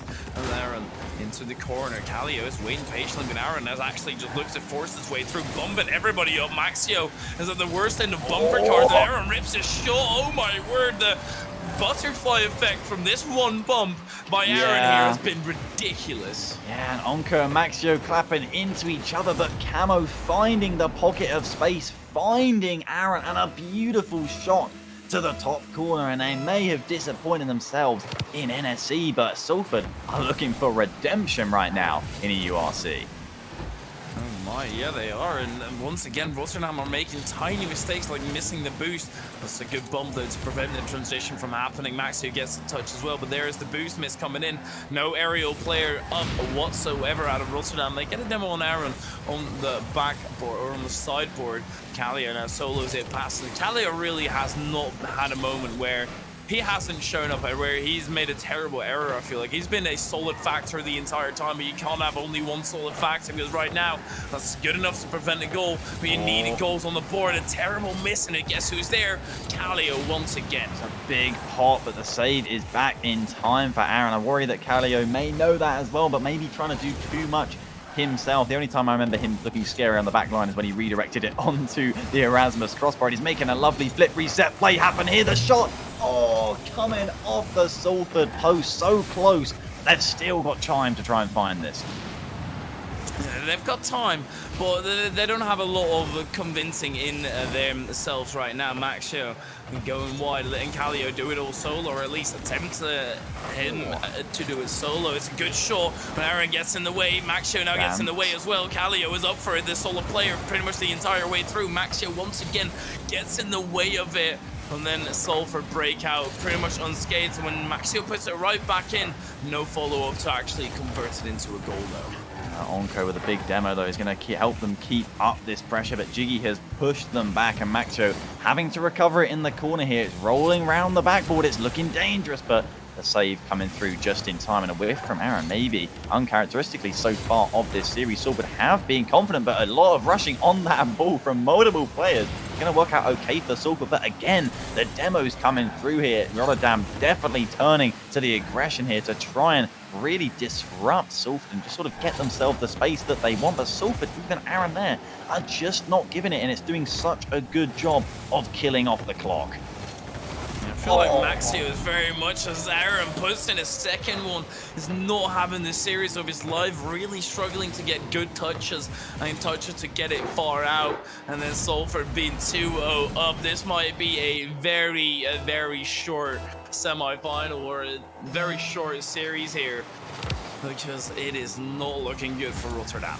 I mean, Aaron's scoring so much. Now he's just taking Salford to the lower semi-final, and really, it's miracle territory for Rotterdam right now. They need to do the likes of which they've never done this series. They've made great comebacks in this tournament, but have they run out of breath here, heading for the final minute here? Aaron, another big challenge in the midfield. They were trying to demo him, but it couldn't come through in time. The bump instead coming out on them. Maxio is going to be back to cover in time, though, but this isn't where Rotterdam want to be playing. The aggressive challenge from Salford come through, but they get past the front line, and then Camo, he's back. He's holding the line. He's clearing it off the backboard, and Rotterdam, this whole series, just have not been able to reliably break them down. Yeah, exactly, and that has been the problem. If most of your goals are because of kickoff, you need to start adopting a different strategy. Kallio to the backboard. They do have a little bit of time to try and make that comeback, but they can't throw in recklessly like that. Maxio, once again, a touch which makes me very much question where that was going. It looks a little bit iffy. Kallio sends it far away. The time is ticking down. Oh my goal happened. Oh my word, Camo gets in the way of it though. Now, when that doesn't find the back of the net, you start to think, is there anything that's going to go in and double commit? Easy save this time again for Camo, and that might be it for Rotterdam. They need something, and then a kickoff as well, but they're looking dangerous to be counter-attacked on. Camo is again the rock at the back for Salford, clearing it across, killing off the time. The infield is there, but the shot off the crossbar from Onko, and that sums up the offense this series, unfortunately, for Rotterdam, as Salford had won 4 series on the bounce coming into this lower quarterfinals, and well, you can make that a 5th as they are moving on to play Berlin Basilisk, as unfortunately Rotterdam and the Netherlands as a whole are out of the EURC. I kind of wish that final few seconds summed up the offense for Rotterdam. It looked a lot better than throughout the rest of the series. They actually had some pressure. They actually made Salford work for it. And apart from that, there's not really been a time where I say Rotterdam have been really dominant in that part of the series. So it's not good out of Rotterdam simply in this game. They very much dropped the ball. And they don't have another life. This is the lower bracket, and Rotterdam have been knocked out. Yeah, unfortunately so, Salford will, no matter what, be getting a cut of that prize pool cake. They'll be very happy, and I think they looked fantastic. I'm sure Berlin Basilisk, they've eliminated one UK team, but after that, they might be worried about the potential trying to do another there to get to the lower finals. That, of course, will be the series that we have up next. Will Berlin, their Game 7 overtime momentum, carry them through, or will that structure and composure and great game management that we saw out of Salford be the ones that make them prevail under pressure? Like I say, that lower semi-final will be up next. We'll head to a break, and we'll see you then.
And welcome back to the desk for the EURC 2021 Championship Sunday. We are joined by the victorious Aaron of the Salford Lions. And I mean, the super sub himself. It's been going pretty well for you guys. Yeah, it's not been too bad, to be fair. Yeah, I think you'd have to be happy with that. And I mean, look, Tylacto, you've just watched that entire series. You'd have to say that it's looking pretty good for the Salford Lions now as they head towards the rest of the bracket. Okay, it really is, and I think it's looking great for Aaron in particular. You were mentioning something about your internet when we were in the green room there beforehand. Curious what the story is before that, because I think you played fantastic in that series. At one point, you pretty much just couldn't stop scoring, and why should the other teams be afraid of you, and how confident are you certainly about the Berlin Basilisk matchup now? Well, actually, we scrimmed them before we played that series. I got here about 2 o'clock, and I thought our game was at 3. So we scrimmed Berlin, and then we were like, "Oh, what do we do now?" So we did a bit of replay stuff, like sweaty people do. But yeah, no, I mean, Berlin have got a pretty sick team. To be fair, like I'm going to be honest, they're not like I think I was more worried about playing Rotterdam, but I don't know. They might beat us in the actual game, so. Yeah, I will say that, we had Yato on for an interview after the Berlin Basilisk series. He mentioned those scrims as well. He said that, it didn't go very well for the Basilisk, so you guys were definitely had their number in it. But he also said that he felt the Berlin Basilisks were warming up in those series still, and that they were going to be a little bit better come the actual series this afternoon.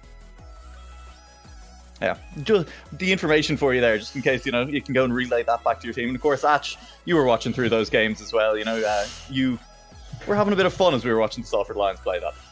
Yeah, I was, mainly because I was just replaying over and over in my head the strange look Orion gave me when I backed Salford to take the win.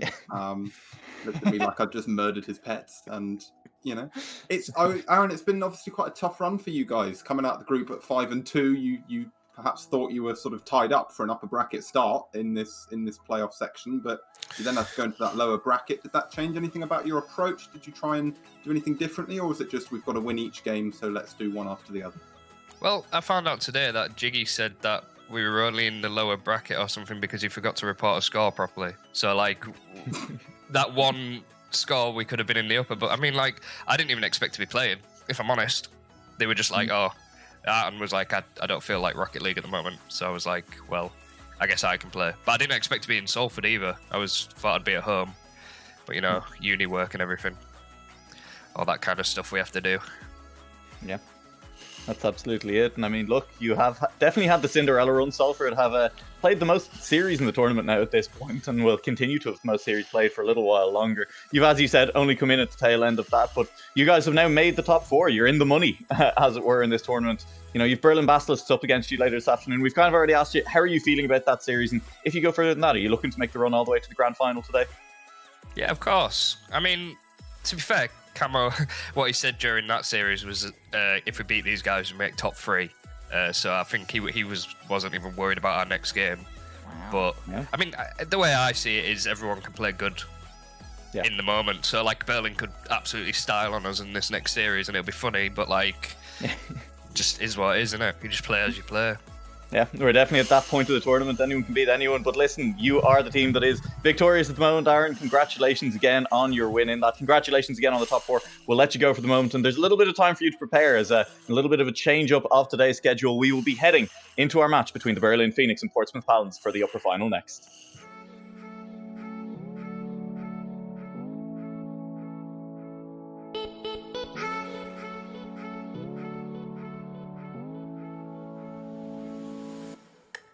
Scrambling on defense a bit, but it is just that combination of Nagflo and Tigray with the speed that they have and the chemistry.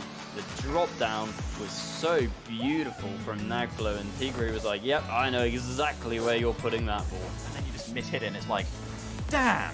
And then it's pretty hard the next time you're in that situation to find that confidence that you need again, where Berlin are just completely tiki-taking it around the Beckett defense. And oh my goodness, how many passing was that in that goal? On the other end, Maxi is far back enough. And Psycho comes in for a second goal, finishes off. Thank you very much. Portsmouth in the lead. That was such a good touch from Maxio, but he couldn't quite find the double, and Mercy finds Psycho in such a predator position there. He was away from the goal, and Psycho might actually be able to put it in towards the opposing side once again. End-to-end Raiko! And indeed, he finishes it off. 1 minute left to go, and Rotterdam have to try and make the comeback. Maxio made the save but couldn't keep it away from the net, and Kallio off the inside of his goal. Raiko smartly spots it.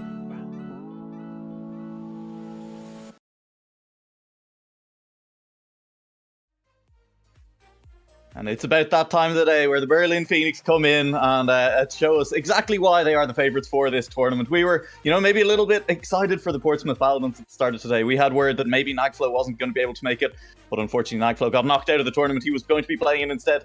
It's going to be Berlin Phoenix with their full roster, and we have Wet Tiger, our German specialist, here on the desk to tell us exactly how terrifying Berlin Phoenix with their full roster have been throughout this tournament. Yeah, glad that you called me the German expert. Yeah. I don't think I have to tell anyone how dangerous Berlin is. They've shown that already in the upper half finals against the other Berlin team, where they pretty much destroyed them. And I think it's really hard for anyone to get even a game or two of Berlin. So props to the other Berlin team, and heads up for Portsmouth. But I think that's it's going to be a rough ride. It's going to be a little bit difficult. And I mean, Portsmouth as well, though. The team, I've been talking of Salford, the team that's played the most series in the EURC. Portsmouth, the team with the least at the moment, Tylactos. They've only actually played one series after they've got out of groups. They have a chance to make it to the grand finals playing just 9 series. Yeah, they really have just been chilling, haven't they? They just sort of made the most efficient run no matter what. Topping Group D and just cruising through that upper bracket. I mean, somewhat courtesy of Bournemouth, but then somewhat courtesy of a big Game 7 series against Erasmus Esports Rotterdam. And really, when you look at their roster on paper, I think a good comparison really was made during the podcast that, you can compare the fact that they've got 2-star players similar to Berlin Phoenix. Maybe, the weight of the entire, series is shifted still in Berlin Phoenix's favor, just because it's just sort of that, on energy drinks effectively, just like turned up a little bit too much. And obviously Berlin Phoenix will come into this, series, of course, as major favorites. But, if any team can do it right now in the form that they're in, I would say it has to be Portsmouth. Yeah, and I mean, look, we're kind of still hoping that someone can at least challenge it. I think it was something that was mentioned on the desk earlier, which was Berlin Basilisk. We were very happy for them that they took one game and looked good doing it, but we want someone to be doing more than being happy just taking a single game off Berlin Phoenix. And I think, Atch, if we're looking forward to this series, is there a way you can see forward for Portsmouth in terms of actually bringing that challenge to the Berlin Phoenix? Is there a particular playstyle you'd like to see out of them? It's very difficult, isn't it? Portsmouth have been a team that there've been a lot of eyes on, but there hasn't been much to see. It's like you say, they've played very few series so far in this tournament. Their domestic season ended, I think it's fair to say, perhaps earlier than even they were expecting. With that shock loss to the Sea Stags at home. So it's not been great for them. They did play Psycho and Mercy, obviously got very far in the British Wands Championship this week. Promising for them, obviously. We know they're very mechanically gifted, perhaps shouldn't be a surprise. I think it's going to come down for me to whichever of these teams can effectively bring in that third man. You say they've got their 2-star men, both of them, they love to play with those guys and they're the real ones to watch. But for me, it's how they integrate that third man, make sure that he's not left out, that he's not, he's contributing well to the game. I saw Quint do that really well last time. We'll just have to see if Portsmouth can do the same. Yeah, it'll be eyes on that going into the game. But first, we're going to have a quick round of predictions. I think there's not going to be many surprises in this one, and we're going to start with Wet Tiger for it. For me, it's going to be Berlin. Definitely Berlin. I think Portsmouth can take one game, but that's about it. Yeah, I think that's probably going to be roughly the opinion across the board. We're going to move to Hatch next as well, and probably hear something similar. Yeah, much as I do claim to love an underdog story, and I do, it's not one that I can see happening. I think Portsmouth can give Berlin a proper run for their money. I think it will be their toughest series yet every time they get further in the tournament. I could, in theory, see this going to 7 games. Depending on, obviously we've seen Nagflo played a lot this afternoon already. Portsmouth have as well. So fatigue could become a factor. I still have to say that Berlin have the edge here. Yeah, absolutely. And that means we'll move now finally on to Tylacto. And I'd imagine you've been keeping an eye on these Twitch chat predictions as well. Yeah, I have, understandably, massively in favour of the Berlin Phoenix. And even on the spreadsheet predictions, I was the only person who had Portsmouth winning this series, but that was in the case that Nagflow wasn't available. And unfortunately, they are at full strength, Berlin Phoenixes. And I do believe there's a universe, or a few of them, where the Paladins do take this, and I do think they have to win game 1, maybe even 2 on top of that. Just like Ash was saying, I think the confidence of a player like Raiko is huge in this series. He can look completely on level and like he's comfortable, but when Portsmouth are at their worst, he does get targeted, absolutely. And it's really just about trying to just check the ego of the Berlin Phoenix at this point. I think if they get slapped in the face with a game or 2 off the bat, suddenly the table could turn massively, and they'd be like, hang on a minute, wait, we're losing? What is losing? What is this? And I think that's the only way they can really take it. But with that being said, I have to predict Berlin Phoenix. I'd be silly not to. Yeah, silly not to, I think, is the theme of the day when it comes to Berlin Phoenix on predictions, and I'm going to make it a clean 4-0 on the desk for them. We'll see if they can make it a clean 4-0 in the series. Myself and Wet Tiger will make ourselves scarce and leave it to Lacto and Ash to take us through our upper final of the EURC. Thank you very much, Ash. And yeah, I think we're hopeful here of a close series. We were excited at the potential of Nagflow not being here, which is, honestly funny that we even have to say that, really. But I mean, Mercy and Psycho certainly in form, right? They got to the finals of the 1v1 tournament, having to play against each other in that NSC event, but they're gonna have to play as a team here, and I think if they don't, they're gonna have a real hard time. Yeah, for me, I said it on the desk. It's those guys obviously are the ones who are going to be putting up the scoring and doing all the fancy work, perhaps, but it's that third man for both these teams. I have to see first how well they're playing Quint, starting off strongly. I saw it against I've seen their series against the Basilisks. I was very impressed by how Berlin let Quint play his way and try and play around him. You often see with the star man, you try and get them doing all the fancy stuff, and then they leave the players back in defense who perhaps aren't as well equipped to deal with it.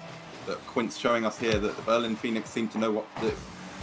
Yeah, and it's just immediately out the gate there. Psycho and Raiko not on the same wavelength, and just a simple open net is just the exact thing you wouldn't want to see as a Portsmouth or UK fan, really. It could be the sort of goal that sort of really knocks the momentum and confidence out of them. But as you say, they have already been playing so far today. They are going to be warmed up, but the question is, can they really step it up to the level that they're going to be required and asked of them this series? They already appear to be effectively confining themselves to their own half, and the pre-jump passing plays are coming out from Tigri and Nagflow. You can already imagine that in their heads they've won this series after 20 seconds. And to be fair, I did pretend to interview Quint in a nightclub in Berlin. We wouldn't, of course, have actually done that. So COVID restrictions, of course, but you can imagine that with the amount of overwhelming confidence and lack of resistance Berlin Phoenix have had, it's so hard for them not to just chill out and think it's already won at this point.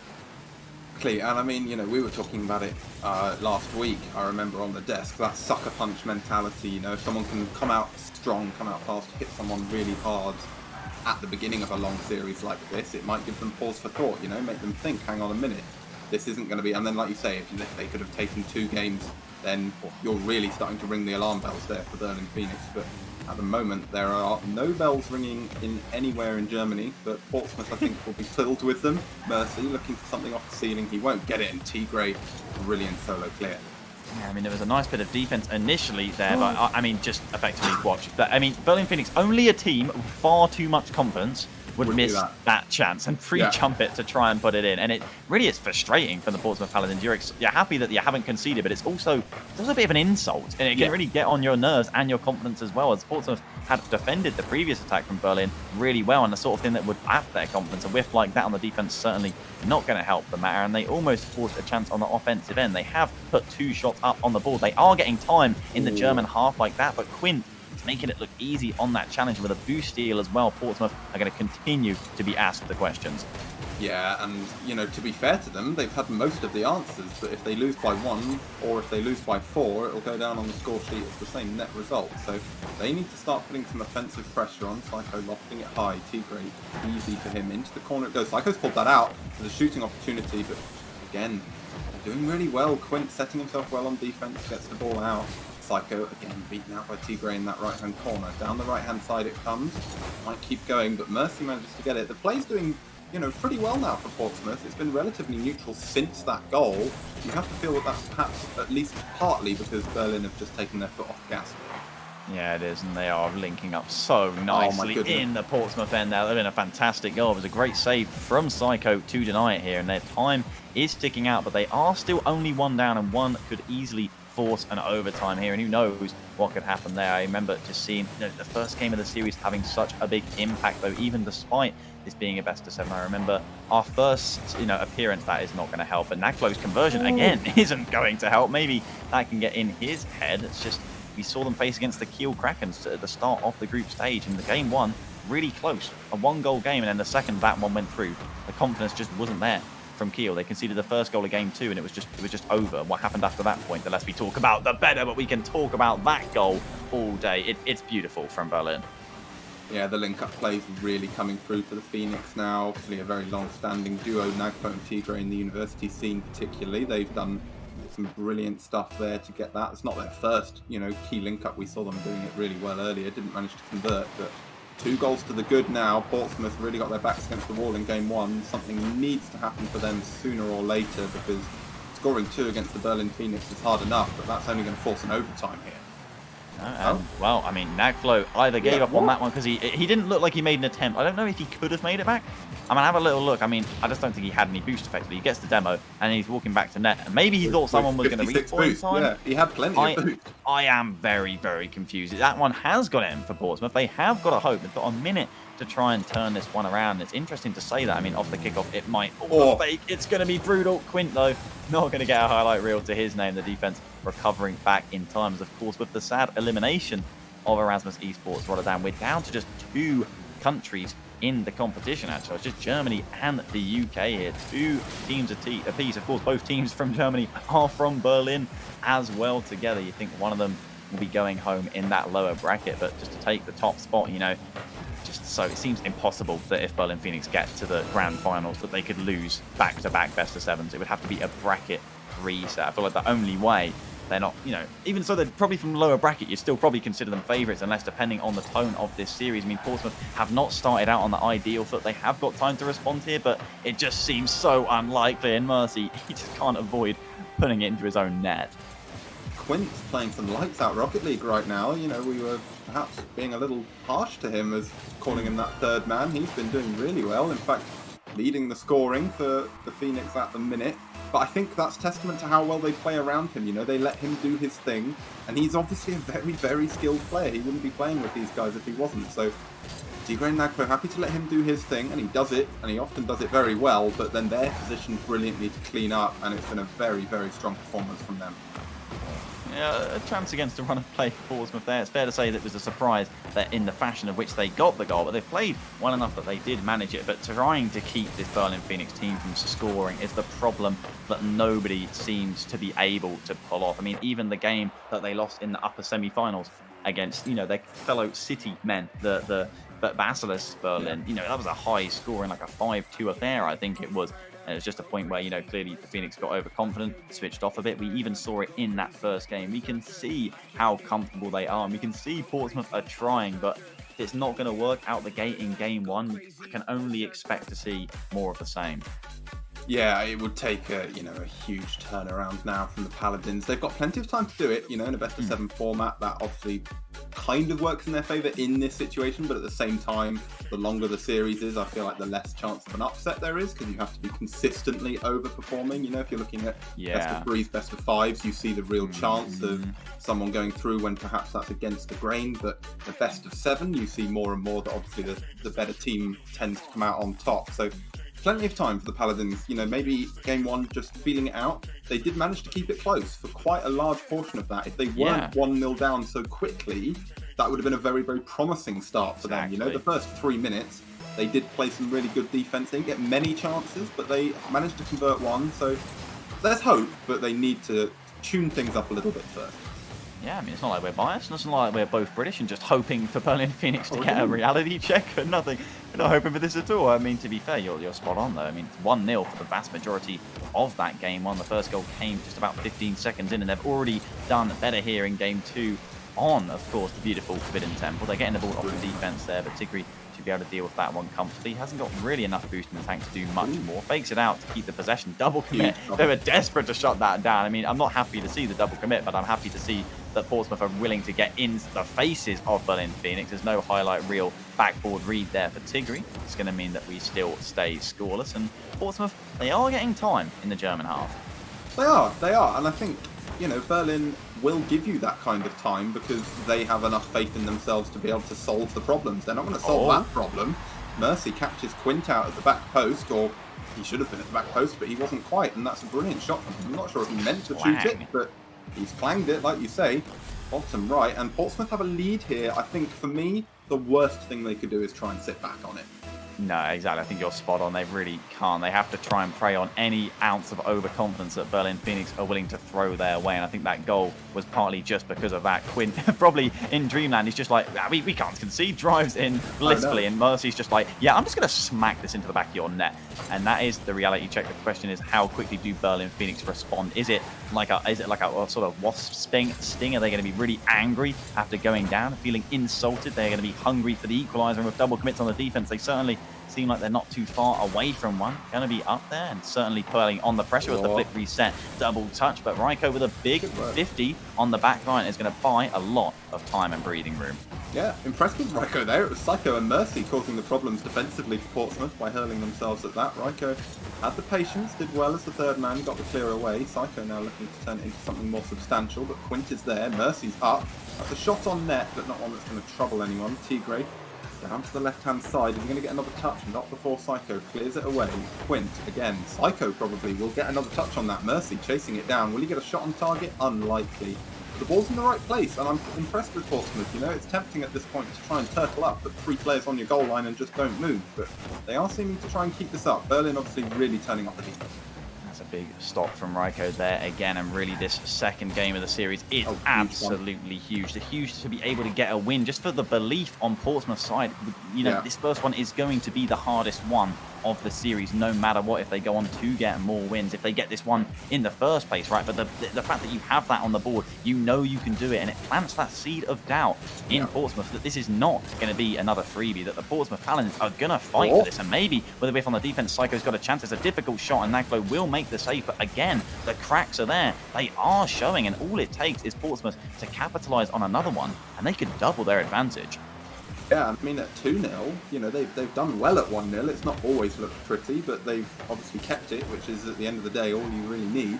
2-0, obviously, they have that room to make one mistake. Berlin, you would back to score at least once in most games, so a 2-0 lead would be really helpful. That's a great save from Mercy. Did really well there, Portsmouth, as a team on the pre-jump collectively to cover the entire goal. Raiko really playing well. Very promising signs for the Paladins. Raiko's actually doing brilliantly again, top of the team scoreboard, and big block. Yeah, got another huge clear here. It's his defensive work that's so impressive. I mean, I really could have had another chance on the offense as well, but Psycho misreading the corner bounce off the curb really does unfortunately sting for them and miss out and mean that they're now back under the pressure, but they're breaking off, and a good chance here means that a shot onto net gonna force the double commit. It's uncontested off the backboard. Mercy with a difficult shot to generate, but he is gonna do it. And Quint, unfortunately for him, once again at fault, and that lead will get doubled. Yeah, twice Portsmouth have spotted the same mistake. Twice Mercy spotted the same mistake of Quint rotating in away from his back post, keeping in the centre of the net, couldn't quite keep up with the ball, and it's little mistakes like that. Quint was, you wouldn't maybe go as far as to call him out of position because he was in goal, but it was a very well-placed shot from Mercy, and it's the kind of thing that at this level they will punish. Berlin may be on paper the better team, the one you'd favour, but if they're making mistakes like that, a team like Portsmouth will capitalize. Another big stop on the defense from Riker. He's had an absolute collection of them so far in game 2, but speak of fantastic saves, again, Portsmouth's defense has had an absolute museum of events to store there. And a counter-attack from Mercy. Can he get a hat-trick with the flick? Oh, he nearly gets it, but a huge save from Tigray is going to keep them alive in this game. But they are starting to run out of time, our Berlin Phoenix. They could certainly get one on the counter-attack, though. It's going to open up. The drop is there, but the crossbar will deny Quint. The shot uncontested, but the save from Mercy on the goal line. Portsmouth are trying desperately to hold on the shot from Quint off the other post. And Berlin Phoenix, for once, cannot find the back of the net. Yes, very uncharacteristic from them, and all three of them thinking about that ball. That's really, I think, their last major chance to turn this game around. They might get 1 at this point, but with 10 seconds left, getting 2 seems a tall order, even for the Phoenix. Tigray into that clear. Raiko's going to go. He doesn't get it, but it doesn't matter. He's forced Quint to make a decision, and the time ticks down. That is a win for the Portsmouth Paladins, and to be fair to them, you know, we say, oh, Berlin only give up losses when they took their foot off the gas. Maybe they did for the first goal, but then they really seemed to hot it up, and Portsmouth still had it. They got a second in that game. No, you're spot on. It's exactly what we were saying, is that once they've got, you know, that goal on the board, that lead, it then can lead to their potential first game win on the board. Yeah. And now that it is, the rest will be so much easier. I'm not saying that they're going to go on to take the series, but I would now kind of be surprised if they don't get another game on that note. It's such a slap in the face with reality for the Berlin Phoenix. As Quinn, you can guarantee he sat there looking at the fact, he was like, yeah, I got 58 points that game. And they may have a laugh about it, but you know that that sign of weakness is there, and he'll know it too. He'll want to step it up. And if Portsmouth can get another go-ahead goal, suddenly the alarm bells are ringing for Berlin. Yeah, and then it all comes down to how, you know, well prepared they are mentally for that kind of thing. Obviously, a team very used to winning might not be ready to try and play from behind. You know, you see it a lot of times. Teams come in expecting to win, and then once they start losing, it's a rapidly sort of decreasing, you know, ever decreasing circle for them. They just spiral out of control. But one thing I think Berlin could improve upon perhaps is they are currently trying quite a few solo plays, or at least they were in that last game. We saw them link up really well in game 1, and that seemed to be largely absent in game 2. And more than that, they're trying solo plays against the 2 best ones players in Britain in the uni scene. So, you know, perhaps some more team plays would help them. For Portsmouth, though, it's just more of the same is necessary.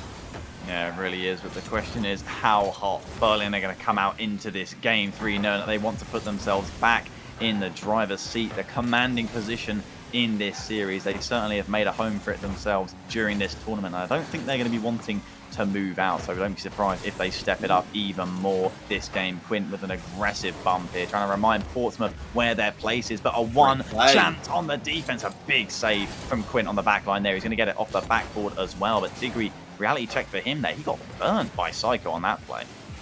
He did, he properly did, and you know, Quint had to bail his team out there. He seems to be playing with a bit more confidence, and so far it has been a story of those third men. You know, we saw in game 1, Raiko not feeling quite so hot, didn't really do very much. In game 2, Raiko feeling hot, and he looks to be hot in game 3, but so does Quint. So it is a real chance here for Portsmouth Paladins, who seem to be the ones asking the questions of Berlin Phoenix right now. Yeah, they really look shocked there. 3 players were on the defense watching Tigray with a really uncharacteristically weak hit, and suddenly I think it hit them like, oh my goodness, we are nervous right now. Suddenly Portsmouth looking absolutely hungry, but the question is, will they themselves get a reality check if they go down this play? But oh my goodness, no, I think Mercy is just going to do it all himself. And that is exactly the kind of play, you know, the alarm bells might have been faint in your ears at that point. You see a goal like that going against you, and suddenly they are in your face. They just, you know, that is exactly the kind of momentum play that you talk about a lot of teams thriving on. Perhaps Portsmouth not one of those momentum teams, but you can't deny that's going to really boost their confidence here. I'm really curious how the Berlin Phoenix respond to this. I would not be surprised to see them shaky, to see them nervous. They have never been in a tested position like this before. They've never been down in a series, and they're currently staring it right down the barrel. And yes, they're absolutely still, you'd say, the stronger team, and I wouldn't be surprised to see them come back. But think about the amount of adrenaline pumping through the Portsmouth Paladins right now. They know they are putting up a performance, and I'd be surprised if they stopped anytime soon. Although this might give them pause for thought, Psycho managed the shot weak. Yeah, it was weak. You know, Berlin really had a chance there, and it wasn't properly capitalised upon. Here's that link up, but it's not quite there. Tigray and Nagplo will keep the ball, but not really the pressure that they thought they might have. Quint trying to keep it in. He will, really? Yes, he will. Psycho cheating up front post, but he manages to get there. Where's Mercy? He's trying to make a nuisance of himself, which he has done. Raiko had a free shot there. He's got another! That's one of those horrible ones. Perhaps he didn't expect it to come off the backboard for him. Mercy get a dunk perhaps, but Nagplo makes the save again though. Portsmouth seem to have all the answers on defense and seem to be causing real problems in the attacking half. And Ryko's got time. He's up again, taking players out the game. The spill is loose, but Quinn is first to it here. Tries to fake out the defense, but again, they've got numbers back. And when required, Portsmouth seem very comfortable and very happy to park that bus. But can they really do it for another 2 minutes? They are threatening on the counter, which they certainly need to keep doing here. And that might have been a double commit. Psycho's made a touch off the defense, but Tigri too fast for Ryko. And with the pinch round to the midfield, Mercy is the one to make that save. Quinn going to keep up the pressure, but no follow-up play. Berlin Phoenix, they're out getting boost, and Mercy again racing through the midfield there to buy more time. It's a cross, it's dangerous, but the contact not made. Double commit again. It's scrambling. Both teams know what's at stake here, and with 90 seconds left, Portsmouth are still looking to hold on with Mercy. High-flying plays being such difference makers here. Yeah, that's exactly the kind of play you want when you're trying to hold a lead. One player taking the ball as far down the pitch as he possibly can, buying time not only for his teammates to set up and get boost, but for dragging the Berlin players out and making them use all their boost. Quinn gets it clear. Off it goes. Psycho's read that really well. Will he get back to it? Just about. There's a shot chance for Mercy. Is it in? It's off the bar. But with a minute to go, it doesn't really matter at this stage. The Portsmouth Paladins have all the things they need. If they can keep the ball on that side of the pitch, they might well take a series lead here. They could, but it's all about discipline at this point. No one would be surprised to see Berlin Phoenix get an equaliser, then take the overtime, and then suddenly be happy with the lead in the series. This is the biggest test Portsmouth could go through right now. Berlin trying to hunt in this corner. They're getting players having to dodge them for Nagflow. Aggressive 50, but it's going to spill Portsmouth's way. And again, Mercy, so annoying for them in the air, buying so much time, but the loose ball slammed downfield. Big clear for Psycho to make, and he connects on it, buying so much time. Quinn slamming it away to the side here. The Phoenixes can do it, but the double touch chance is there. He doesn't get over the ball. There's still time for another chance here. They clear it down the midfield, but they're up so early. Portsmouth know they want to cut it out sooner rather than later, but the chance is across to Quinn, and the shot is off the post. The rebound cannot be shot. The conversion is not there again, but there's one more chance. The block comes through. It's kept up. No, it's down. And the Portsmouth Paladins have done what no one has done before. They have a lead in the upper final series here against the Berlin Phoenix. Wow. It's basically the only word I could think of. That's incredible from them, and again, maybe you give them one game, you go, Berlin started soft. They didn't really manage to get things going very quickly. They took their foot off the gas. This game, there was none of that. They came in swinging, straight off the bat there. They had everything right for them except that final product, We saw them go for those link-up plays a bit more. We saw them create offensive opportunities. They didn't convert them. Portsmouth, on the other hand, soaked up defensive pressure really well, struck out on the counter-attack numerous times, caused a lot of problems. If anything, if you had to distribute another goal into that game, you'd probably have given it to Portsmouth there. No, honestly, you certainly could have. The only thing that I think that's given them so much life right now is the lack of conversion from Berlin Phoenix at times, which is honestly credit to Portsmouth. They really have just been like, we can beat you, by the way. And Berlin, they're just like, huh? You said what? And they're still trying to digest that fact right now. But unfortunately, you mentioned the series length earlier, and Portsmouth will be really upset that this, unfortunately for them, isn't a best of three, because there is time for Phoenix to get that ball rolling, and it's still terrifying if they do. Yeah, and obviously, even if this was a best of five, Portsmouth would now be on double match point, but in a best of seven, they need two more. If they can get... There it is. I don't know why I speak sometimes. No, it is. You can tell if each and every game that gets put against Berlin, they get hungrier and hungrier for the opening goal. And for the first time in quite a while, the ball is going to be in Portsmouth's side of the court. And that is so difficult to answer when Berlin have this lead that you have to go and chase down. And that's going to leave you more open on the defense here. And if they do manage to snowball and run away with this game to tie up the series, I don't think anyone can be surprised. But Portsmouth, they've passed the previous tests already this series, and they're getting themselves given another mark scheme here with a big block on the defense, literally on the goal line. They're going to keep themselves within one. And, before we were saying, well, first goal for Berlin normally means the game's over, but the way Portsmouth have been playing, if they can keep that up, one goal is not an insurmountable challenge for them, They can definitely turn this around and try and force at least an overtime. Psycho clears it long. Quint back. That'll go a long way as well. Nagflow's in a dangerous position here. Off the ceiling it goes. Mercy's there, but he's missed the ball. Crossbar. Mercy's panicking. It's cost them. Tigre going to slot it into that bottom right corner. A complete breakdown in communications there from Paul. Lost them here. And it's suddenly that lack of the adrenaline, the lack of we are doing this for Portsmouth, and suddenly Berlin looking comfortable in offense, and it's the mistakes coming out from Portsmouth. Tigre easily able to get his second of the match there just outside that first minute, and you do worry how painful these next 4 minutes might be. Yeah, it was the thing, if Berlin can make a statement game here, which 3-0 up a quarter of the way through, they're quite a long way to doing. You know, it could get messy for Portsmouth, but at the same time, they seem to show impressive resilience. You know, we were saying at the end of game 1, well, surely now Portsmouth can't really turn this around, and yet they did. So if Berlin take this game 4, obviously they're only tying the series. Not often you say that about Berlin and Phoenix, so no need to panic for Portsmouth, but you'd want to at least try and make this game close. I think they're certainly panicking with regards to the length of the series. I just wanted to say I think we're doing a really good job, actually. Everything we seem to say just seems to eventually and inevitably happen. Like, we were worried about, you know, Berlin, you know, the second that first goal goes in, them completely running away with this game, and that's pretty much what they look like they're doing. You know, what do you say it's going to be? Is it going to be a Brazil? I think it's probably going to be 4 or 5-1 personally. I can see Portsmouth getting 1. I see Berlin, yeah. I'd say 5-1 seems reasonable, but at the same time, if Portsmouth score next, then you know, anything could happen really for them. So, but yeah, if Berlin get another, this game is effectively done. If it isn't already, Quint looking to set that up for Nagflo Tigre there it is. I think this can effectively, even though there's more than half the time on the clock, wrap up number 4 in favour of Berlin. I think it's just certainly fair to say that our jaws would hit the floor if a team was able to turn around this deficit against the tournament favourites. Tigre with 4 goals from 4 shots, and there's still 3 minutes. Unfortunately for Portsmouth, still on the clock. I'm sure if private matches had a forfeit button, they'd really want to be going next right now, because really this time is just so depressing for Portsmouth. And when the shots like that aren't going in, it's even more so. This entire next this time on the clock is fully symbolic in the fact that it's just more and more confidence for Phoenix going into next game and the rest of the series, and it's just stalling any amount of momentum that Portsmouth still had.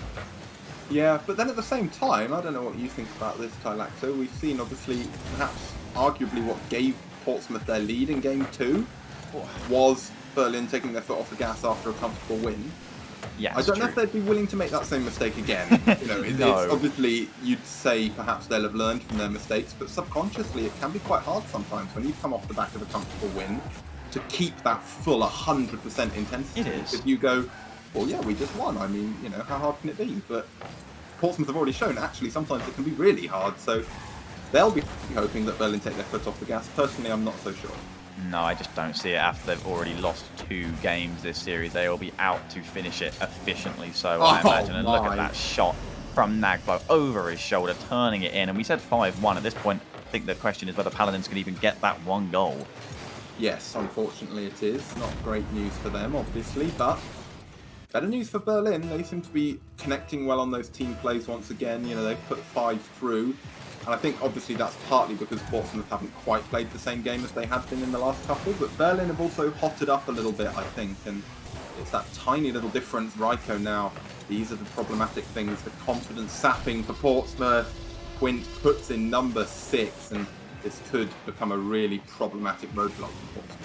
Yep, it really, really can. I just cannot see Portsmouth, or anyone really, winning a single game against Berlin Phoenix. I'm saying it here. I cannot see anyone winning a single game against them where they do not score the first goal. The only way that I can see them like getting an equaliser, if it stays at that 1 goal lead, and then it has to be like a kickoff goal or a miracle play. It's just seemingly impossible to beat this team when the ball's in your side of the court and they are the ones with the confidence. The second that first goal goes in, my instant reaction isn't that, you know, Berlin are going to completely walk over the game, but yet here we are. It seems like an inevitability.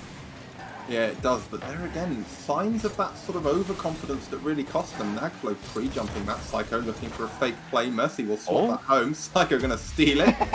Adding the stats there and making our hearts flutter a little bit, perhaps, but he knew what he was doing, and he'll pop that one high just to make sure.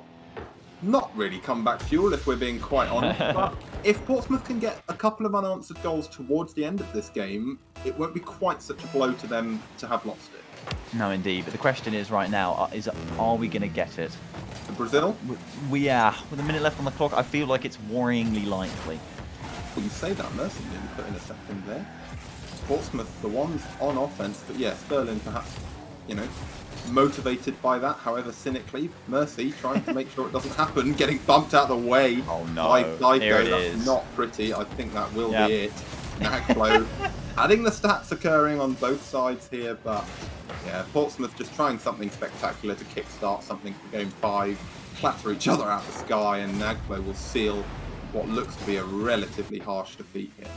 Yeah, it really does. It's just so difficult to catch this Berlin Phoenix side when they get themselves in the lead. It seems just so impossible to stop that snowball of a momentum. And with that in mind, albeit not off the nicest note here in Game 4, we are effectively heading into the best of 3 at even footing. Of course, yeah, momentum massively with Berlin Phoenix, but you cannot rule out that Portsmouth could get the first goal in Game 5, and if they do, I think we could easily see frustration from Berlin again.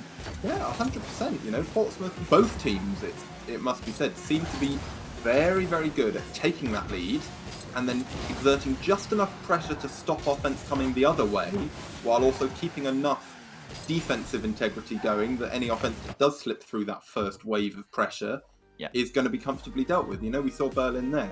They were sending the house on some of the early plays in that game to try and ensure that they got that lead. Yeah. As soon as that lead came in, never more than 2 men on the offense, always the third man set well with boost, ready, so that even if Portsmouth did get it clear, the possession wasn't really very favourable for them.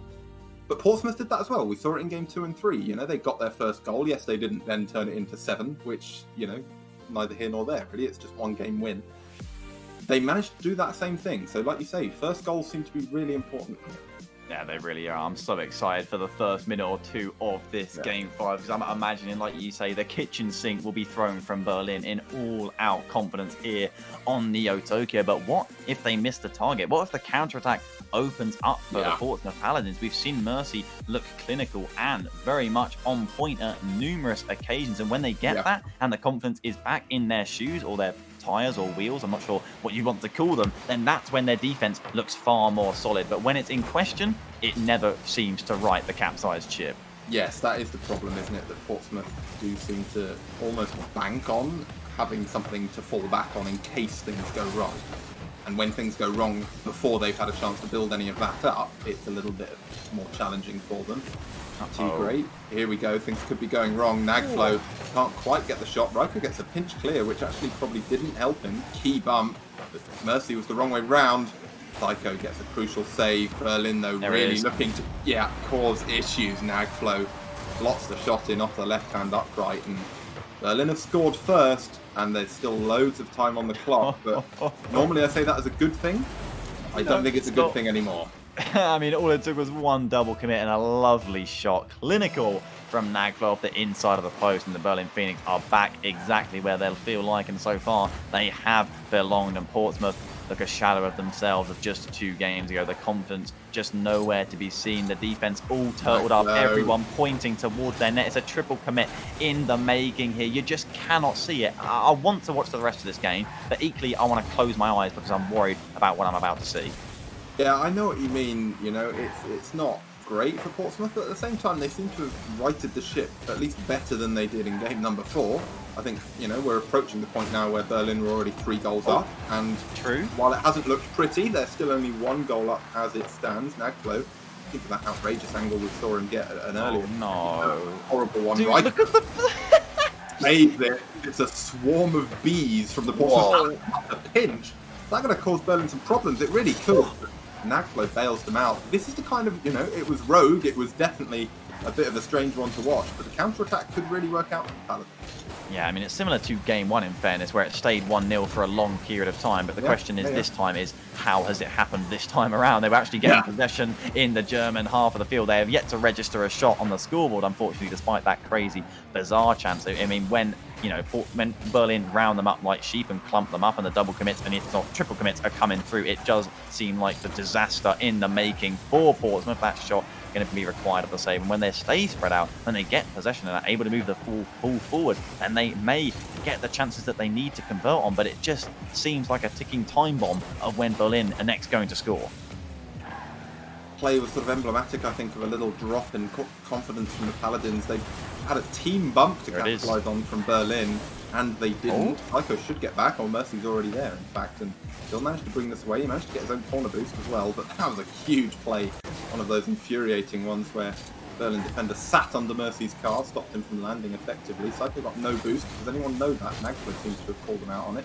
Mercy gets a bump, so Ryko's got time. He's opted for the high play. There's no one on the Berlin backboard. Quint's there now. That's a huge dunk off the crossbar, though, and Psycho brilliantly placed. Couldn't have done much better, but Berlin were equal to it.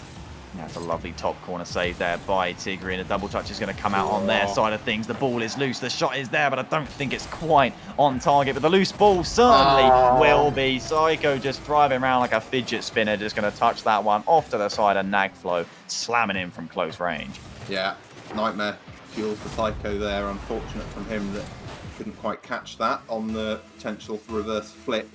And they're now 2 goals down with exactly 2 minutes to play. It's certainly not as ugly as it was in Game 4, but this still looks like a relatively untenable position for the Paladins. Obviously, Berlin would head to double match point if they managed to turn into a win, and that, for me, would be something that Portsmouth would really struggle to turn around. It's just the first goal for Portsmouth. It's a completely different game.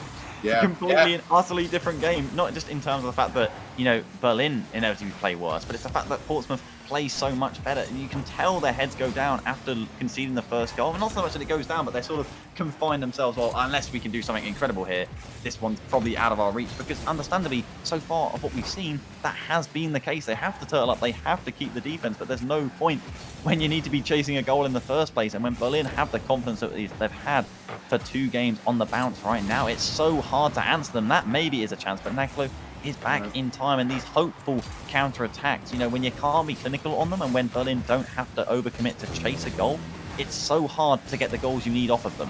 Oh, what a save. That's exactly your point, exactly. I mean, I think the main problem for Portsmouth, if I might do some armchair psychology, is that when that first goal went in for Berlin in this game, their first thought was probably not, oh, we can probably turn this around. It was probably, and again, I emphasise probably, something more along the lines of, please let's not concede 7 again in this game.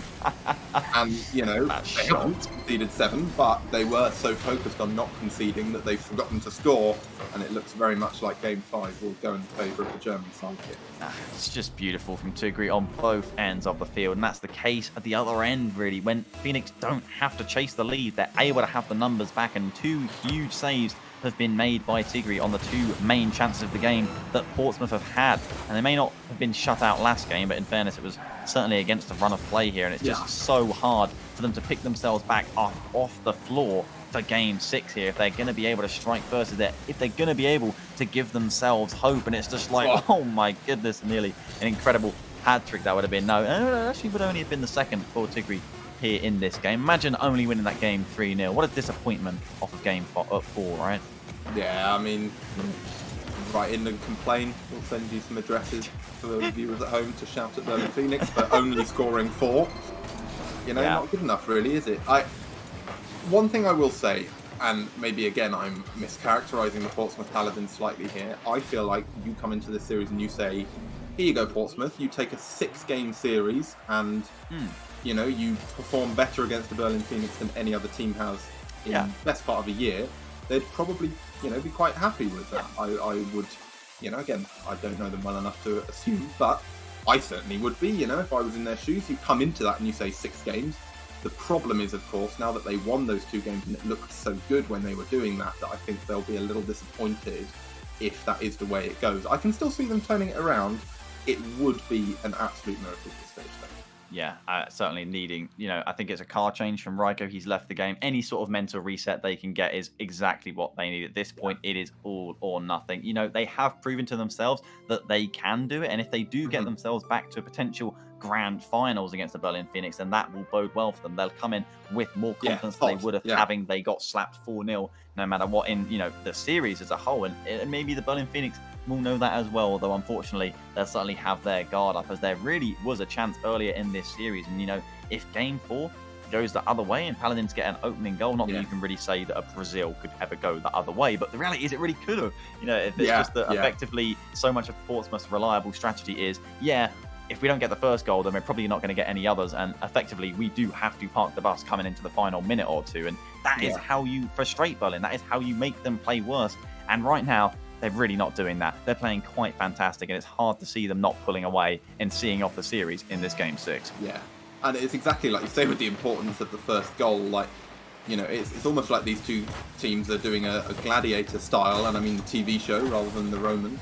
You know, combat. They're both stood on these tiny little podiums with their big sticks, and they're smacking each other, and then as soon as they get one significant blow, the other guy just falls straight off, and it's all downhill from there, straight into the drink for either team when they concede. You know, Portsmouth in particular have had problems with that, I think, but so has Berlin, you know. For all of their, you know, they've kept all the games they've lost close. They never really looked to actually turn them around. They never equalised. They certainly never looked to take a lead back. You know, there's been, I think, no change in lead this entire series. That first goal has been so important that when it's scored, you can sort of almost say, well, that team's just going to win this game. Well, we'll certainly see if it keeps up in Game 6, though I imagine that fashion may indeed continue. Certainly if Berlin are the ones to take it, as all good defense here. Psycho with the most creative back pass of this year so far. And the pinch at the mid-line is going to keep Berlin Phoenix on the front foot, and without boosting the tank, Psycho can't get back down to that one. It's all a little bit panicky here. Ryko can't get the block. Psycho cannot get the read, and Mercy, he's required to get that one downfield. Tigri just waiting for that boost to spawn, gets the ball delivered to him there. Next day delivery, and with a pass down to Nagpro, the chance could have been there, and with the pot off the backboard it also could have, but this time Psycho making contact on that clear, and Mercy again following it up, but the ball won by Tigri. He can't reach that block, and Nagflow is there, and it's 1-0, and is it GG's? You know, one thing I will say, this game I think, and again I could be wrong on this, but I believe this is the longest we've waited for a single goal. Certainly 90 seconds seems within that kind of region, and that, you know, normally you'd say, oh, loads of time left on the clock, it's promising. I would say almost the less time there is, the better for whichever team ends up going behind, because it means you've kept the game close for that long before you've conceded, you know. Portsmouth have had some defensive, I'll call them mishaps to be kind, in this Game 6, but they've also, you know, they've done this, stuff like this, shots on target, balls into the centre, Mercy's up, that's a free shot off the backboard, Nagflow with a beautiful touch to get it clear. It is looking better for the Paladins, but obviously they are facing a complete series loss if the scoreline sticks. Yeah, they have, unfortunately, and it's been a great series so far. They did have the opening shot off the game as well towards the top corner, but they do look shook on the defense. I know Psycho's got so much weight on his shoulders in regards to that, and anytime he makes a whiff, it is so costly as they're trying to turn it around in the midfield here, and Mercy will block out Tigri, but Nagflow there to back him up is going to force the double commit, though a pinch will be made, the chance and the shot could be taken. Mercy's back, and no boost on Tigri means we should be okay for now. Keyword should, as it's still onto the back ball.